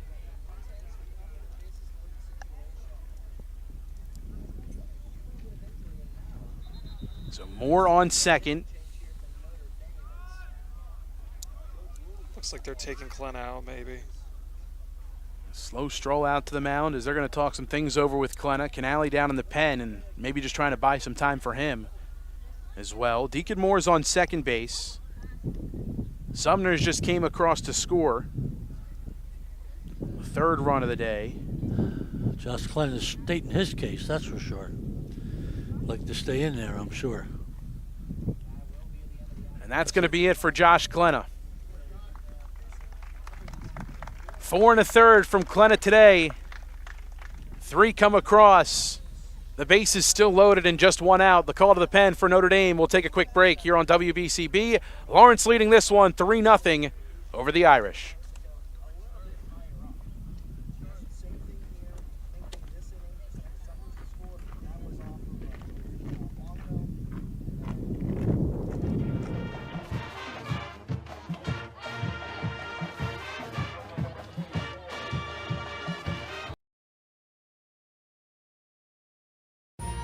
Capital Health's primary care network continues to grow, bringing its extensive option of locations to your neighborhood. Whether you're scheduling a wellness checkup or not feeling well, advanced medicine starts with a Capital Health primary care doctor at locations near you in Mercer, Bucks, and Burlington counties. To find a Capital Health primary care location that's convenient for you, visit capitalmedicalgroup.org. That's capitalmedicalgroup.org. Hi, I'm Sean Spiller, President of the New Jersey Education Association. On behalf of the 200,000 educators in all of our public schools, we wish all of our student athletes the very best luck in today's competition. We would also like to recognize the students in our public schools who participate in extracurricular activities, like the school play, robotics class, or the marching band. New Jersey schools are #1 in the nation. When parents, schools, and educators work together, our students are the winners. New Jersey Education Association supports our great public schools.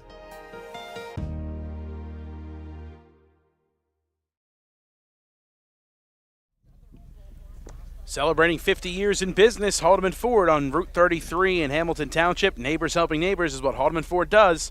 Haldeman Ford, proud to sponsor today's game on WBCB. Adam Canali in out of the pen. The DH takes over on the mound for Josh Klenna after 4 1/3. The book not closed on him just yet. However, Joe is still responsible for the men on base is Klenna. Yep. 1 down, however, a ground ball away from potentially getting out of this inning, but if they're hit as hard as the one that Poot hit, might not be as clean cut and dry. Yeah, that was a real tough hop. It bounced up and hit Bonko right up in the clavicle area there, and took a bad hop on him. Courtesy runner over at first. Taking over for Poot, it's Andrew Benitez. Canali kicks and deals a first pitch strike at the knees. He gets ahead here against Teak Toto. Infield still in for Notre Dame. Single and a triple on the line for Toto today. An RBI for him as well. The pitch taken downstairs. Notre Dame doesn't want to let this game get away from him. Base hit here. You're looking at 5-0. Canali from the belt, 1-1. Swing and a miss, an overpowering fastball. Might have gotten Toto even to chase on that one elevated. And it's 1-2.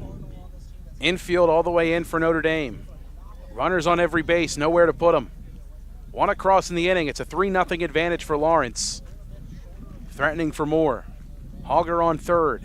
Moore on second. Benitez over at first. Canali has his sign, the 1-2. Tapper, right side, and foul. So still 1-2. Toto, a very pesky bat at the dish, and not uncommon for him when he gets into these 2-strike counts to foul off a handful of pitches. Yeah, he's 2 for 2 with a triple. 1-2. Off the top of the bat to third. Coming home, Liberto for 1. Throw to first. Back to third. The tag not in time as Moore gets back in safely. Bases still loaded. The runner cut down at the plate. 2 down here in the top of the 5th. So having the infield in paid off for Notre Dame there.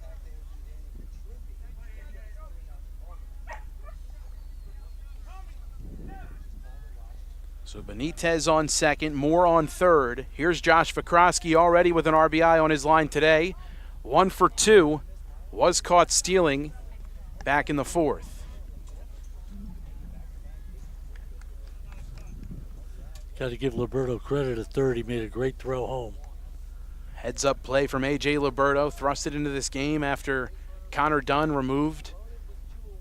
First pitch to Vikrosky, taken off the back foot and down in the dirt. Ball and no strikes. Vikrosky has a chance to redeem himself after getting caught stealing last inning. Right. Chance to put a run across after representing a run and being caught on the base paths. 1-0. Swing and a miss. The amazing thing is, for the runners that Lawrence has had on base, Notre Dame is not out of this game by any chance. A run in each inning to this point. One in the fourth and fifth as Vikrosky lifts this one deep towards left center field. It's going to get down for extra bases. Toto's being waved around. He's going to come across. Vikrosky's on second. A 3 RBI double breaks it open for the Cards. That certainly did. And Vikrosky made amends. Backside power from the left-handed bat. Josh Vikrosky brings home 3. And Vikrosky matches the 3 RBIs already that he had on Saturday, and he does it again on that hit alone. I mean, he's a guy that you can really trust when you got runners on base. He's a guy that you can trust to make a good hit and bring those runners in. Hard hit grounder to second. Guire has it, fires the first inning over. 4 come across in the inning for Lawrence. 6-0 the score. On to the bottom of the 5th inning. Notre Dame trailing this one after the Lawrence bats do some damage.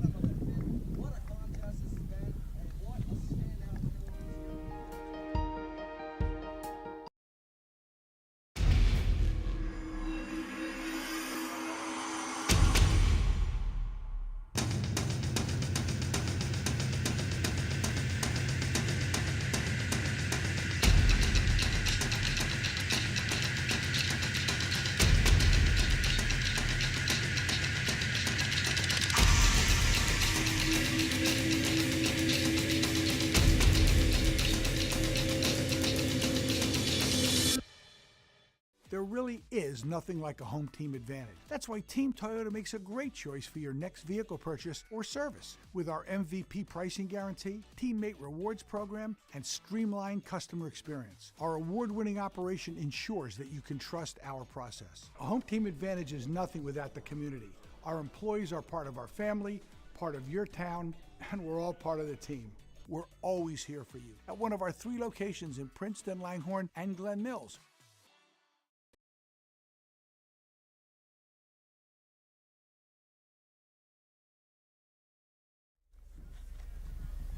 Six 0 the score. Lawrence in front, and Aiden Poot heads back out for inning number 5 here today. And before the start of that 5th inning, looked like we might have seen Aiden Crowley fresh out of the pen, but Poot continues in this one with his 10 strikeouts, and he works ahead here against Jamie Duffy. No balls and a strike. 8-9-1 here for Notre Dame, trailing 6-0 as the bats come alive in that 5th inning. Popped up.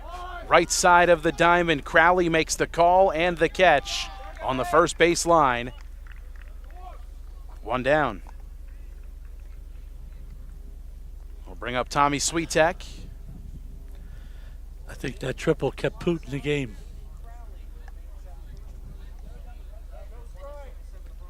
Swiatek 0 for 1 with a K. Go ahead, Joe. What were you going to say? No, I was going to say he's got a lot of breathing room now. Liner right to Teak Toto. 2 down.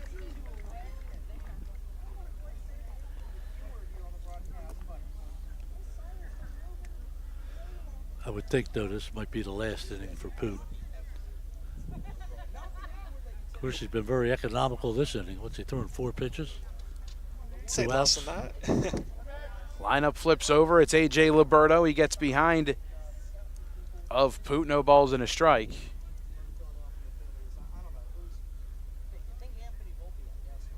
The 0-1. Shot on the ground, left side, through the hole and into left field for a base hit. Through the legs of the left fielder, Vikrosky. Liberto on his way to second. He'll stop there. Base hit and an error on Vikrosky allows Liberto to take second base, a 2-out runner in scoring position here for Notre Dame.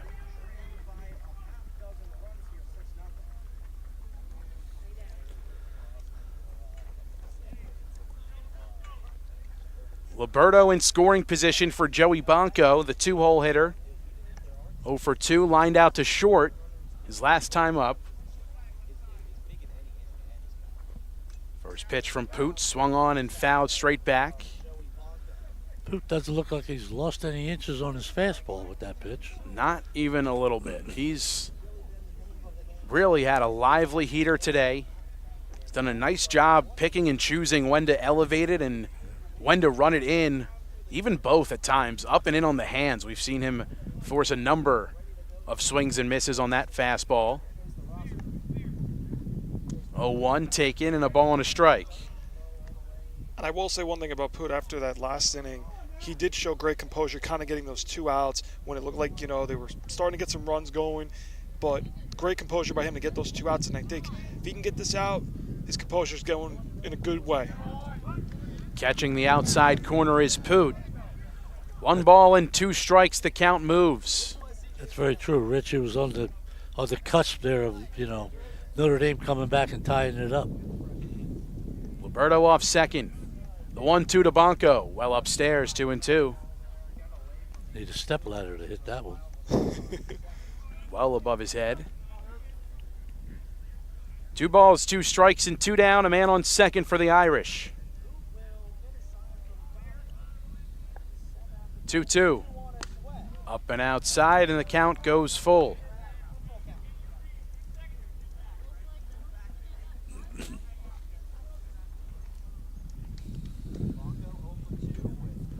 Poot has his sign from Dobkin. The 3-2 pitch. Fouled away. I would think if Poot doesn't get out of this inning, he might make the move. Mayer might make the move now. I can see that. Don't get yourself in trouble. Bring in a fresh arm, a new look. The 3-2 again. Off the hands, popped up, right side. Going to be a tough play. Toto calls off Crowley, but Crowley makes the catch for out number 3. A 2-out base runner stranded by Notre Dame. 6-0 the score. 5 down in the books and on to the 6th. Lawrence leading this one.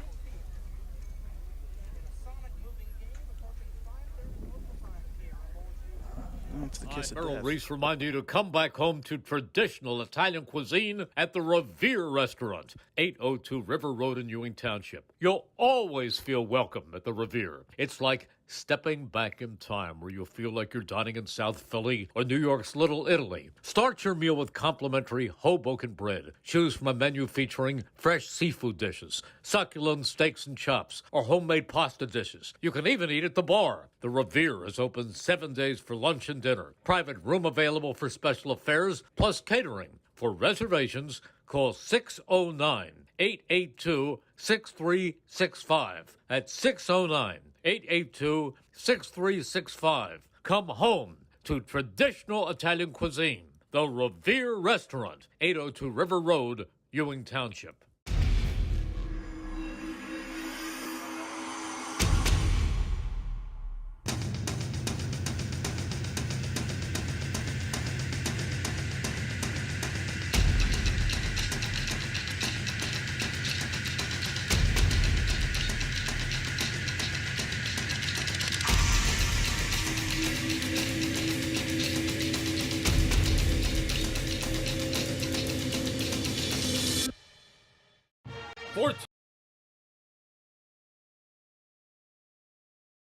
$14.90 WBCB Levittown and Trenton, and video stream live at WBCBsports.com.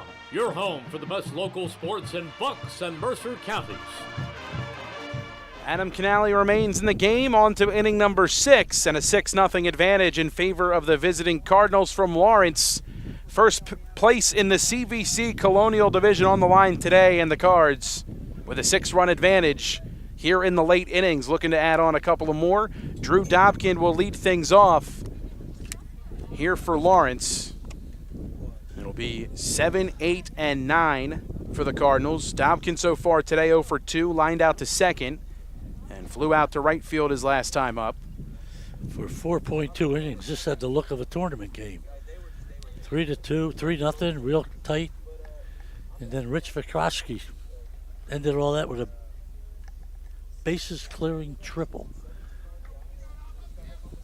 Canale back out for his second inning of work, his first full inning overall. And the first pitch, fastball, catches the corner as he works ahead of Dobkin 0-1. 5 of the 6 runs coming in the last 2 innings here for Lawrence. A 4-spot put up back in the 5th.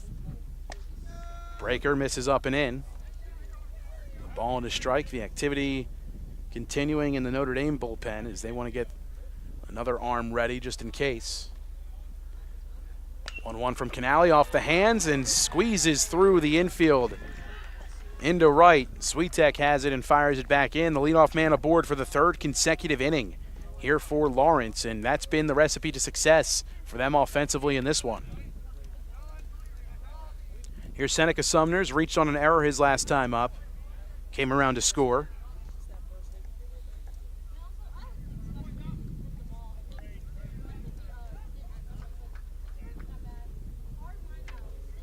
Courtesy runner coming in.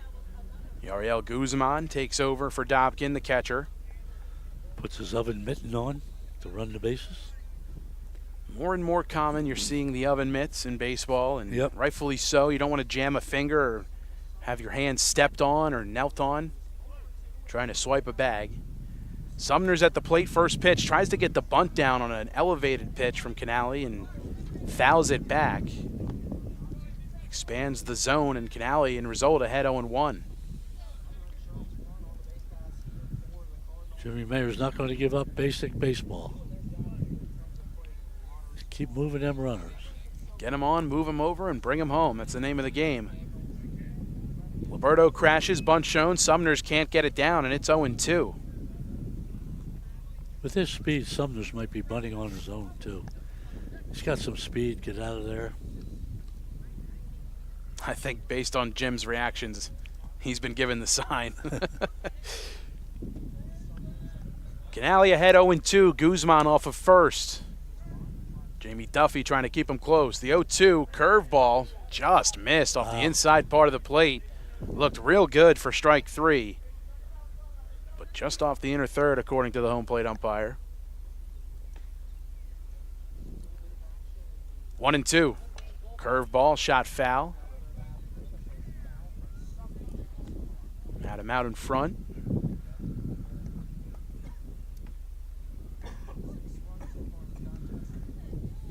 An hour and 33 minutes of total gameplay to this point. The pitching has been the storyline, and a liner fouled. Still 1-2. Sumner's just spoiling pitches and trying to get something he can handle. Did you just do what I think you did? That's right. That's right, I did. Okay. Better start erecting lights. We're going to be here a while. Oh, no.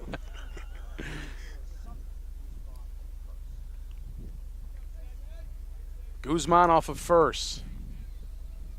1-2. Up and outside.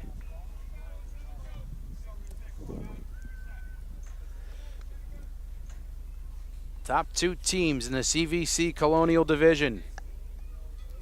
The 9-3 Cards out in front, 6-0. 2-2 to Sumners. Swing and a miss. Fastball blown past Sumners. There's one down. A runner still over at first. Here comes Aiden Crowley. Crowley 1 for 2. Single and a run. Well, he did not score the run. Actually, Hogger took over for him. Off speed, misses down and away. A ball and no strikes to Crowley. Crowley reached on a bunt. Beautifully placed third base side, and unable to handle it was the Irish defense. Fastball, check swing, but he did hold up. No appeal. That was close. Very close. 2 balls and no strikes. Up and inside with the fastball, and it's 3-0. Crowley taking a step out of the box. And Katrupi will promptly come out from behind home plate and try to get Canale back on track. Double play ball still in effect here for Notre Dame with the runner on first and Guzman. Middle infield shaded that way. Outfield straight up for the Irish.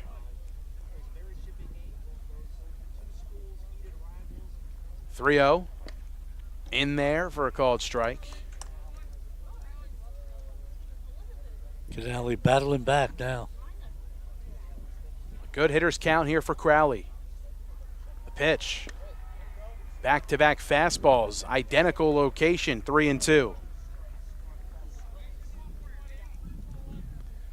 Count full, runner on first and one down. Guzman in motion, 3-2, swing and a miss. Katrupi's throw to second base. The tag not in time. Throw a bit offline, and Guire bobbling a bit in the glove. Swiping second is Guzman. He's in scoring position, but 2 down here in the inning. To build on Rich's point the other inning, all these pitchers today have showed a lot of poise. When they've gotten behind, they've just battled back and got themselves back in the game.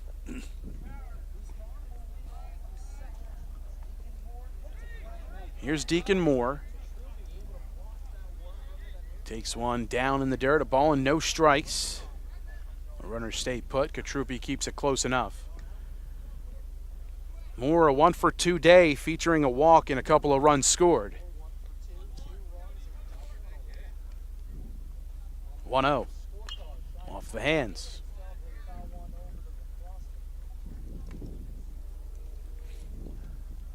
A run across in the first, 1 in the fourth, and 4 in the fifth for Lawrence.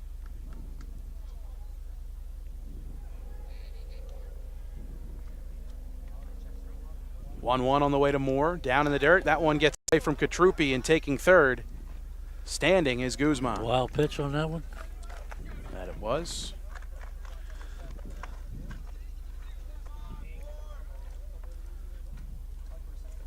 Runner 90 feet away for the Cards. 2-1 to Deacon Moore. The pitch. Shot on the ground towards first, fielded on a hop by Duffy, takes it to the bag himself for out number 3. Canale strands a man at third, keeps the score 6-0 onto the bottom of the 6th here at Notre Dame High School. The Irish looking for the bats to get going.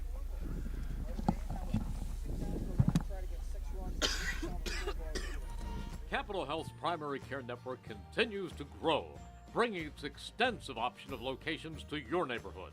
Whether you're scheduling a wellness checkup or not feeling well, advanced medicine starts with a Capital Health primary care doctor at locations near you in Mercer, Bucks, and Burlington counties. To find a Capital Health primary care location that's convenient for you, visit capitalmedicalgroup.org. That's capitalmedicalgroup.org.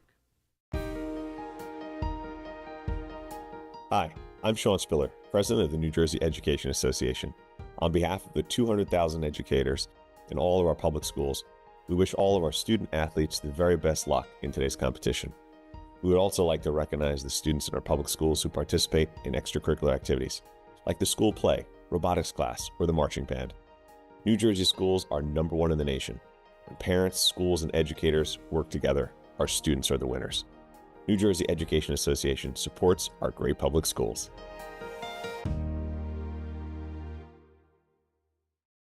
$14.90 WBCB Levittown and Trenton, and video stream live at WBCBsports.com. Your home for the best local sports in Bucks and Mercer counties.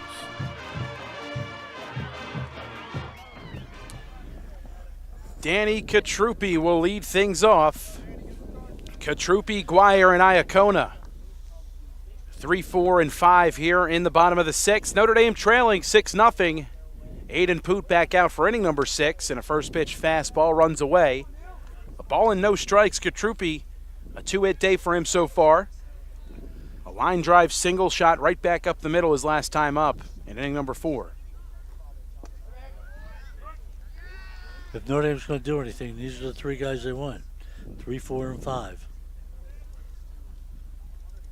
They got 3 of the 5 hits Notre Dame has. Or 4 hits, I apologize. 1-1. Well outside. 2 balls and a strike to Danny Katrupi, the senior backstop and Muhlenberg commit. Scorcher into left field. Taken on a couple of hops by Vikrowski. A 3-hit day for Danny Katrupi, as he's had Aiden Poot's number. Yeah, he's the only one now. Pooch taking care of most of the Irish today.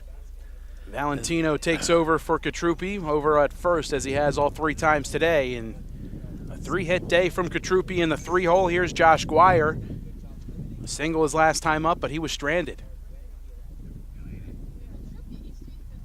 Pitch, well upstairs.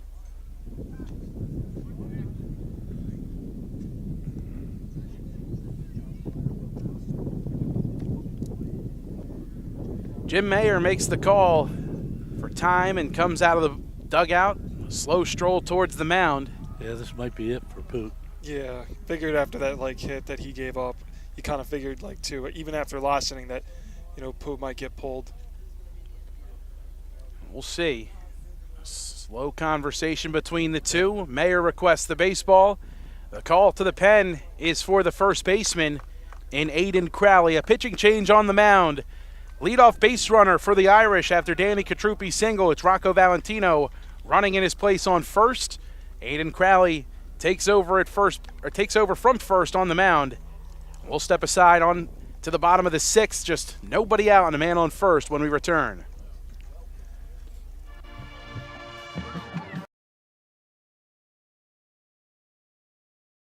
Hi, Merrill Reese reminding you to come back home to traditional Italian cuisine at the Revere Restaurant, 802 River Road in Ewing Township. You'll always feel welcome at the Revere. It's like stepping back in time, where you'll feel like you're dining in South Philly or New York's Little Italy. Start your meal with complimentary Hoboken bread. Choose from a menu featuring fresh seafood dishes, succulent steaks and chops, or homemade pasta dishes. You can even eat at the bar. The Revere is open 7 days for lunch and dinner. Private room available for special affairs, plus catering. For reservations, call 609-882-6365. That's 609-882-6365. Come home to traditional Italian cuisine. The Revere Restaurant, 802 River Road, Ewing Township.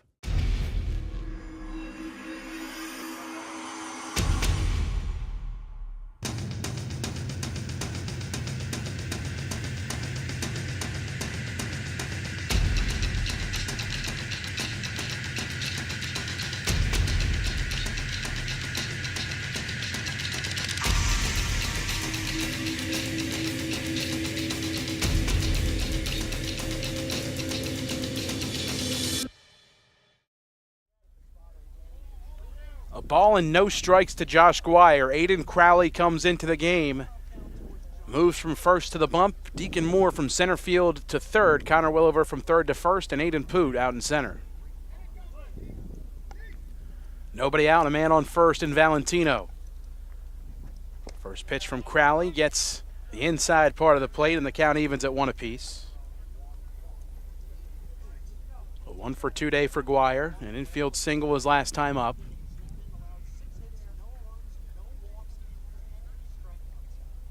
Crowley's 1-1. Curve ball located nicely, 1-2. Very nicely. Froze Guire at the plate. A ball and 2 strikes. Nobody out. Valentino gets his lead off first. Williver holding him on the bag. The pitch. Off the hands, popped up behind the first base bag. Williver backpedals and makes the grab. 1 down. That'll bring up Jimmy Iacona, 0 for 2, a couple of swinging Ks on his line.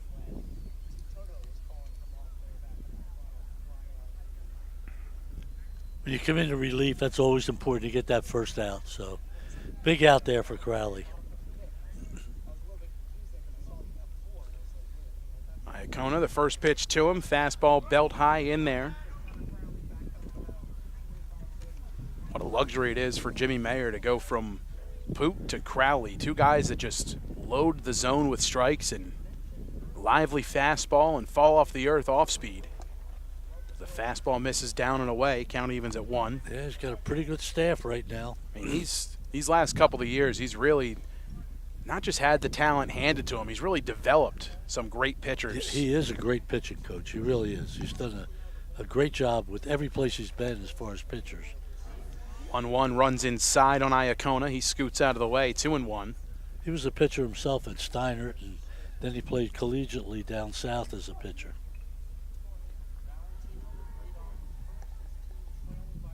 Crowley behind Iacona, 2-1. Here it comes. Liner towards left center field. That's going to split the gap. Valentino can fly. He's being waved around. Now held up at third. Iacona with a double in the left center field alleyway. Second and third for Notre Dame, just one away. That's the hardest hit ball by Notre Dame today. He got all that one. Okrosky got to it quickly in the alleyway as him and Poot converged on the hot shot off the bat of Iacona. Sends that double into left center field, 2 in scoring position with 1 down. Iacona, his second double of the season. Adam Canale at the dish. Takes one down and outside. Canale's 0 for 2 with a strikeout. Chance for the Irish to chip away here. Just 5 outs remaining for them offensively. 1-0. Catches the inner third. The inside-out approach working. The count evens at 1.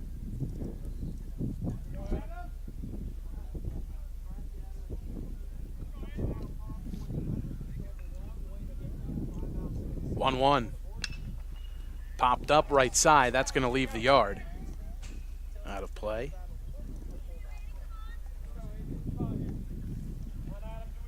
One ball, 2 strikes. To Adam Canale. Valentino on third, held up over there by Bo Burrows. A good call by Bo as the Cards did get it in quickly.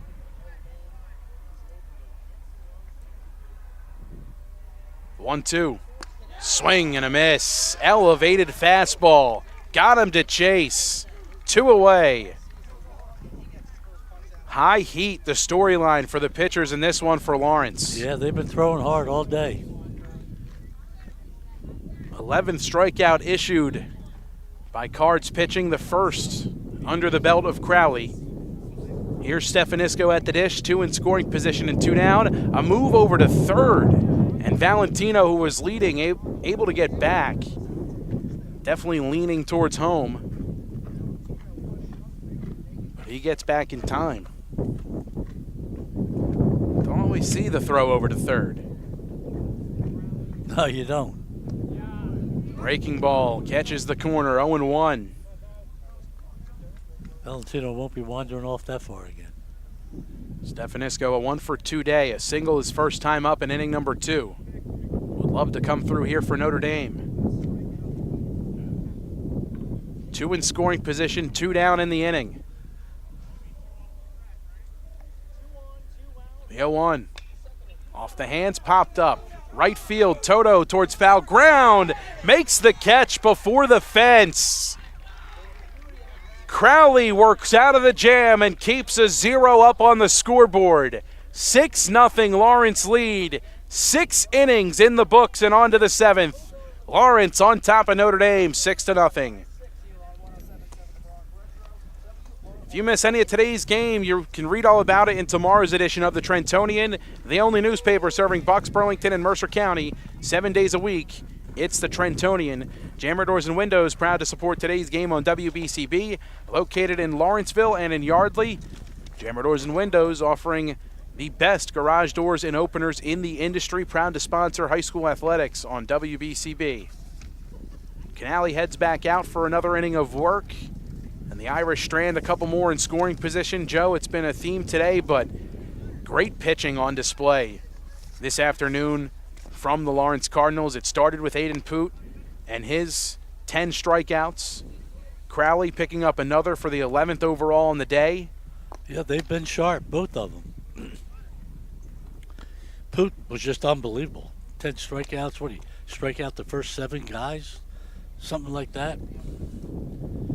Yes, he did. Struck out the side in the first, the second, and then he started the third off with the strikeout. First 7 outs of the game, all punch outs for Aiden Poot. Yep. As he did a pretty good job making his case for the Italian People's Bakery Player of the Game honors. We'll have that interview for you coming up on our YouTube page following the conclusion of this broadcast. Yeah, one of the things since Jimmy Mayer took over at Lawrence has been pitching. He's developed pitching.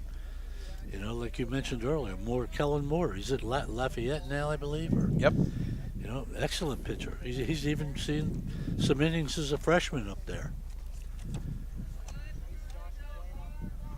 2, 3, and 4 for Lawrence, leading this one 6-0. Their last crack at it offensively before the Irish final trip coming up in the bottom of the 7th.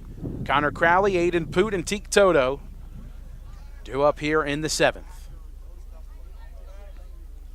Canale still in.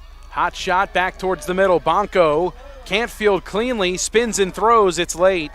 And an infield hit for Crowley to start the 7th.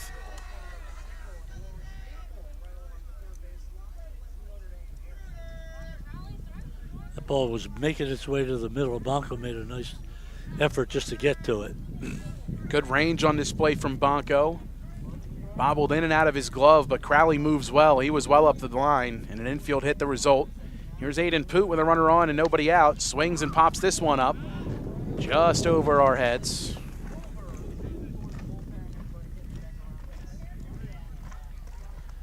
First pitch strike from Canale, 0-1.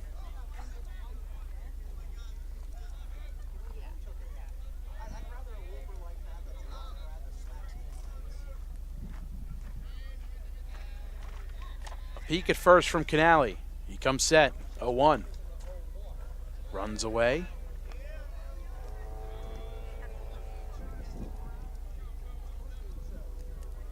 A ball and a strike. Crowley in motion, shot on the ground, right side and through for a base hit. Crowley thought about third, now he's on the way, and he's caught in a pickle. Bonko runs at him, throws to third, that one gets away. Crowley safe at third, Poots at first. And Bonko had him dead to rights, ran him towards third base, and the throw on the run. Short hops. Liberto at the bag and hits Crowley and stays close on the third base side. Nobody out and a man in scoring position. Little hit and run by the Cardinals there. Yeah.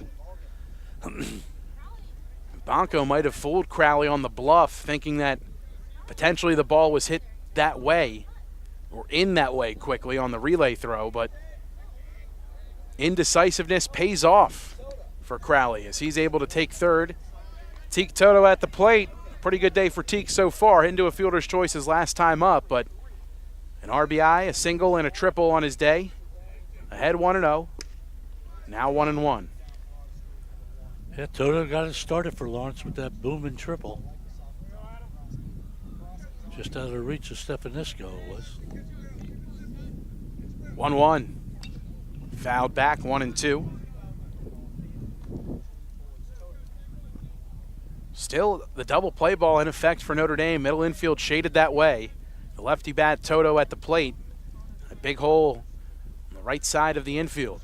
Duffy holding the runner on. Poots in motion. The pitch up and outside. Katrupi's throw to second base. Wow. Not in time. Throw home. Not in time either. Katrupi thought otherwise. 7-0 Lawrence as they execute on the base paths.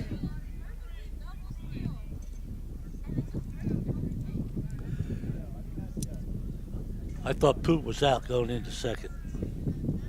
Very close play at second base. Yeah, I thought Bonko looked like he got him on the helmet. Yep, Yeah. it did. But safe was the call.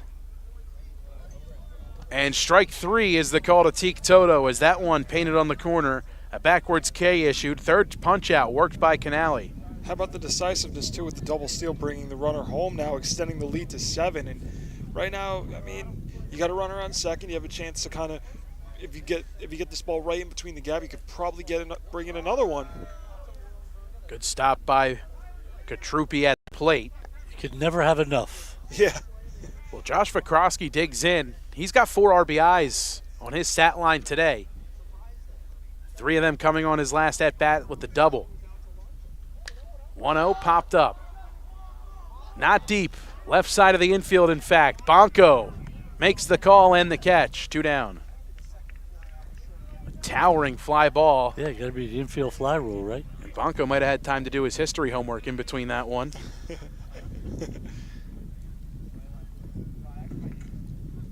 There's 2 away and a man on second base. Here's Connor Williver. 0 for 3 so far today. Reached on a fielder's choice in the 4th. Swings and drives this one. Deep right center. Stefanisco on his horse. Not going to get there. Coming home to score is Poot. Williver on his way to second, standing with an RBI double. 8-0 Lawrence as the bats continue to surge.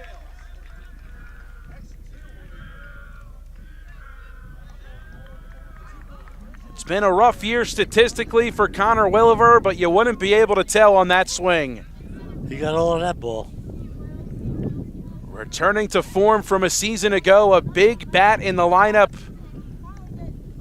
for the conference champion Lawrence Cardinals, the 2-time conference champion Lawrence Cardinals. And well on their way to securing sole possession of first place in the Colonial here today. Drew Dobkin takes an off-speed pitch off the inside corner and falls behind 0-1. A little bit of icing this inning for the Cardinals.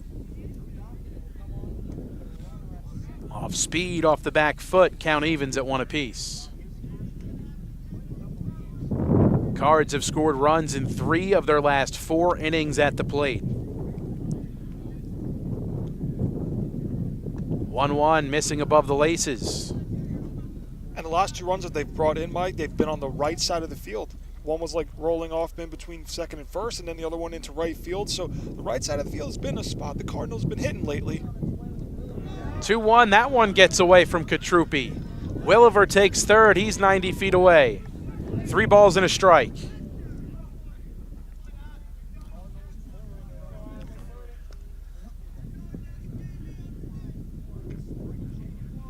Big implications heading into today's matchup, and the Cards were up for the task in this one.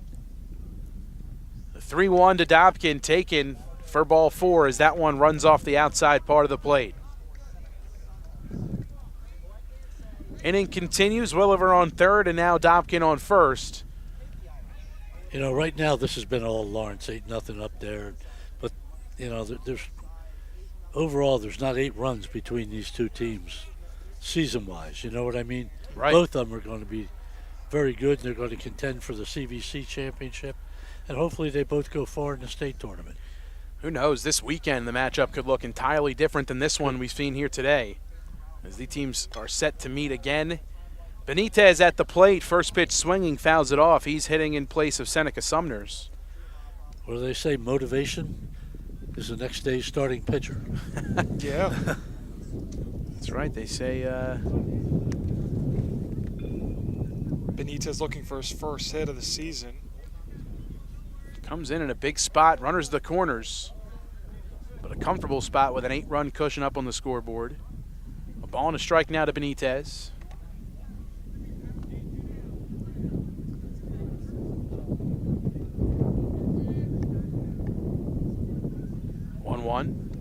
Well inside.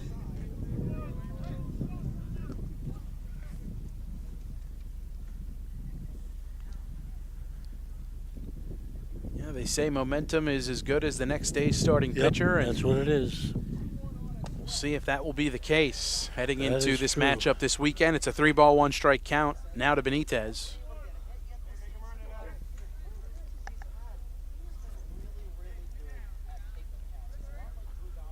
(3-1) on the ground left side and into left field for a base hit, an RBI single. How about that for your first knock of the season? As Benitez makes this a 9-0 affair.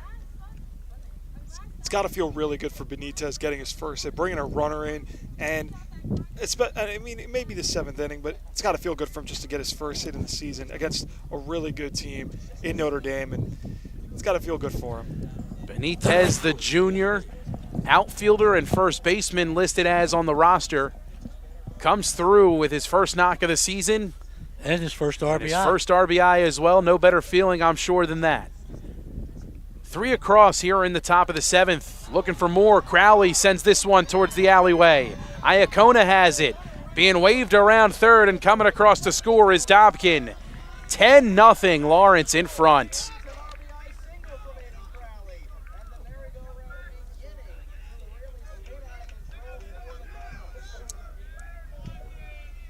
Dobkin not courtesy ran for the first time today as he comes across to score.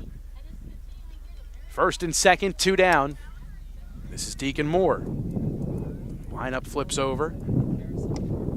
Fastball for a called strike, 0-1. They've batted around here in the 7th.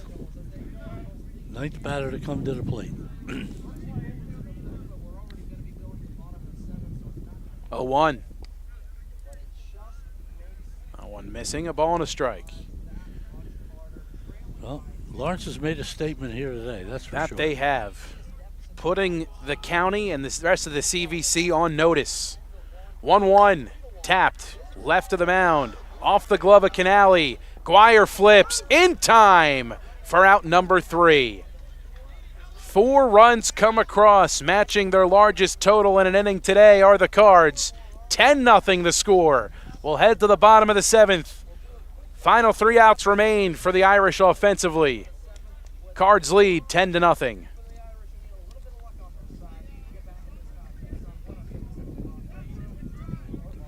Four runs on 5 hits. Yeah.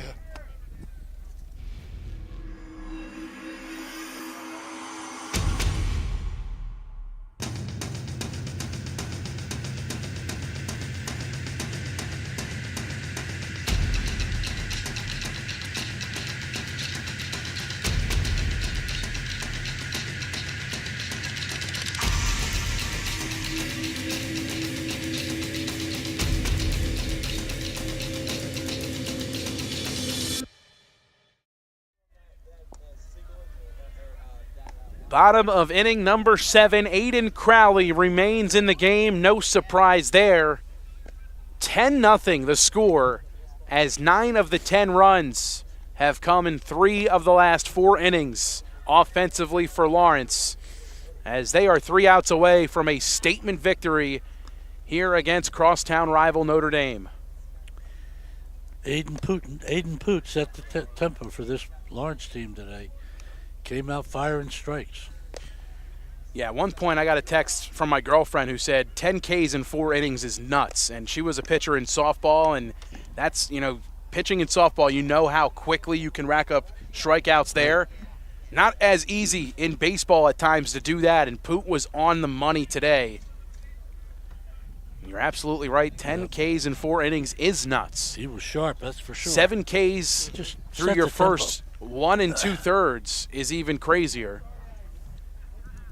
8-9-1 for the Irish. Jamie Duffy to lead things off. Fastball located nicely. It's 0-1.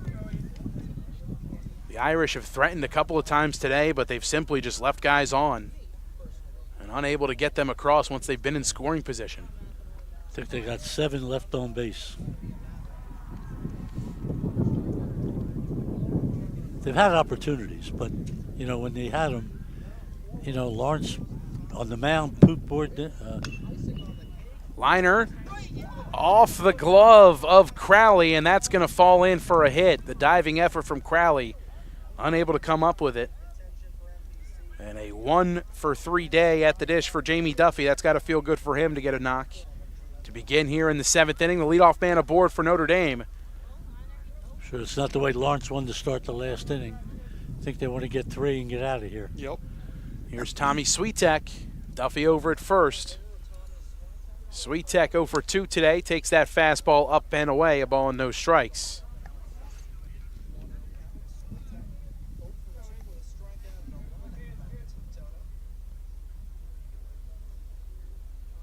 1-0. Off the hands, popped up towards the right field line. Long run for Toto, and he's out of room and out of time as that one falls in foul ground. A ball and a strike.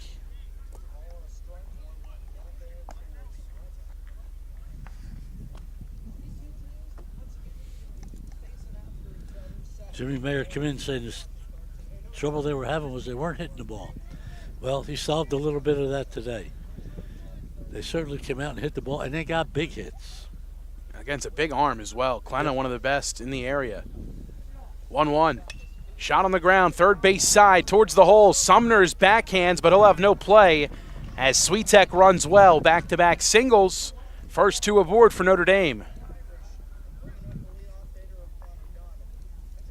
Second time today the Irish have had back-to-back base hits. Yeah, second time I think they've had the first two runners on. And here's A.J. Liberto, who's swinging it well in this one today. A base hit for him his last time up. Flew out to center, but sent it very deep and lines this one towards short into outfield for a base hit. Runners move station to station, bases loaded, and nobody out. 3 straight hits for the Irish for the first time today, and Liberto has himself a 2-for-3 afternoon. He's played well off the bench, Liberto. So that'll promptly bring Jimmy Mayer out of the dugout and maybe just wanting to regain some of the composure or help Crowley regain some composure here. Nobody out, the bases are loaded, a 10-run advantage on the scoreboard, and maybe just saying to the Cards, let's just get one out. It all starts with one. And with a force anywhere in the infield, a number of ways you can get them. You've had no trouble inducing ground ball outs today, but low liners have been the theme in this inning. So Joey Bonco will be at the dish with the bases loaded and nobody out. He's due today 0-for-3, a line out to short back in the third. But the guy that the Irish definitely want to get up with runners in scoring position is Danny Katrupi. A 3-hit day as he awaits in the on-deck circle. Here's Bonco stepping in from the right side. First pitch from Crowley, tapped left side towards third. Sumners can't field it cleanly, and the Irish are on the board. Would have been a tough play either way. Not the hardest hit ball and hit in the hole as Bonco runs well. 4 infield hits to start the inning.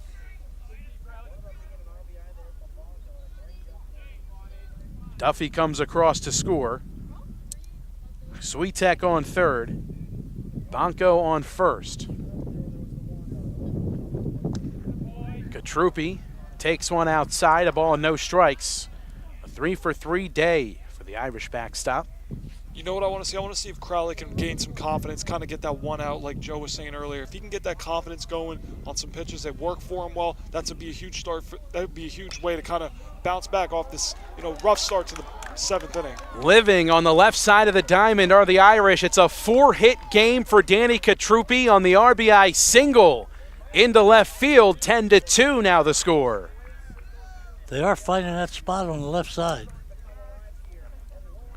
Switek comes across. Liberto held at third. And now coming to the plate is Josh Guire. He's 1-for-3. Valentino now on first with great speed. Taking over for Katrupi, a 4-hit day for Danny. Fastball at the knees for a called strike. No activity down in that bullpen for Lawrence, but likely because one of the next arms they would choose is probably already on the field. The 0-1 from Crowley. Hot shot left side in for a base hit. Valentino will score. Runners move station to station. 10-3. Single after single after single. They're definitely finding that hole on the left side. 6 straight hits in the inning. 3 runs to show for it. Irish trailing by 7. And still nobody out for Jimmy Iacona, who comes to the plate. Dobkin trots out to talk to Crowley as Jimmy Mayer doesn't want to come out of the dugout for a second trip. Here's Iacona. Made good contact on a double his last time up.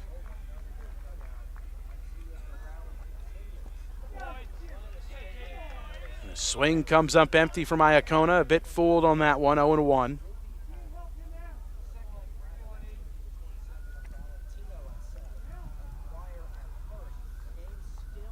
Runners lead off every base, the 0-1. Swing and a miss, had him well out in front. Off speed, fell right off the table there, and now it's 0-2. Again, Crowley's got himself ahead of him here. Can't let Iacona get a hit here. He's got to stay on top of it. 0-2, cut on and missed for out number 1. Geared up the fastball that time to Iacona. 1 down, the bases loaded. And coming in for Adam Canale is Michael Cummings.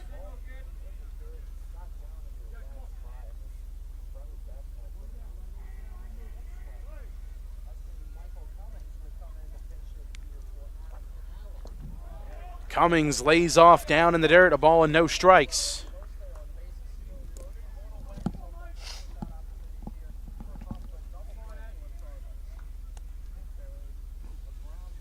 Long look in for Crowley on the mound. Runners off of every base. The pitch checked off the hands. Crowley leaps and makes the catch. Runners get back in time. 2 down.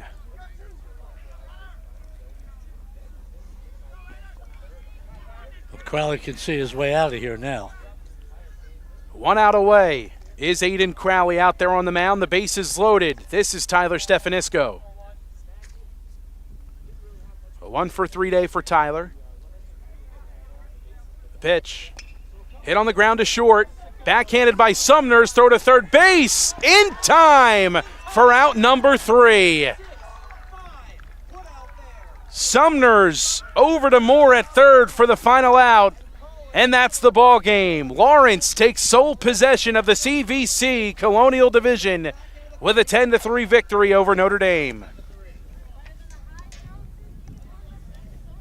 The Irish with a late push in their half of the 7th inning. 6 straight base hits. But Sumner's flashing the leather and mowing down the final out at third base. 10-3 the final score as the Cards jump out in front in the CVC Colonial and improve to 10-3 on the season. Notre Dame falls to 8-3 on the year. Sumner's made a great decision to go to third on that. He was a little high because he could have never got the out at first. The Italian People's Bakery Player of the Game interview can be found on our YouTube channel following the conclusion of this broadcast. Today's game brought to you in part by Team Toyota, Kessel Dermatology, the Capital Health System, the Revere Restaurant, NJEA, Notre Dame High School, Haldeman Ford, Jammer Doors, the Trentonian, the Trenton Thunder, the Italian People's Bakery, Hyundai of Trenton, Saul Funeral Homes, all proud to bring you today's coverage on the WBCB Sports Network. For the crew, Rich Sale, my color commentator, Joe O'Gorman, the esteemed Mercer County journalist, Daniel McDevitt produced today's stream. Mackay Gundy did our camera work. One final time here from Father John Donofrio Field. The final score, Lawrence 10, Notre Dame 3.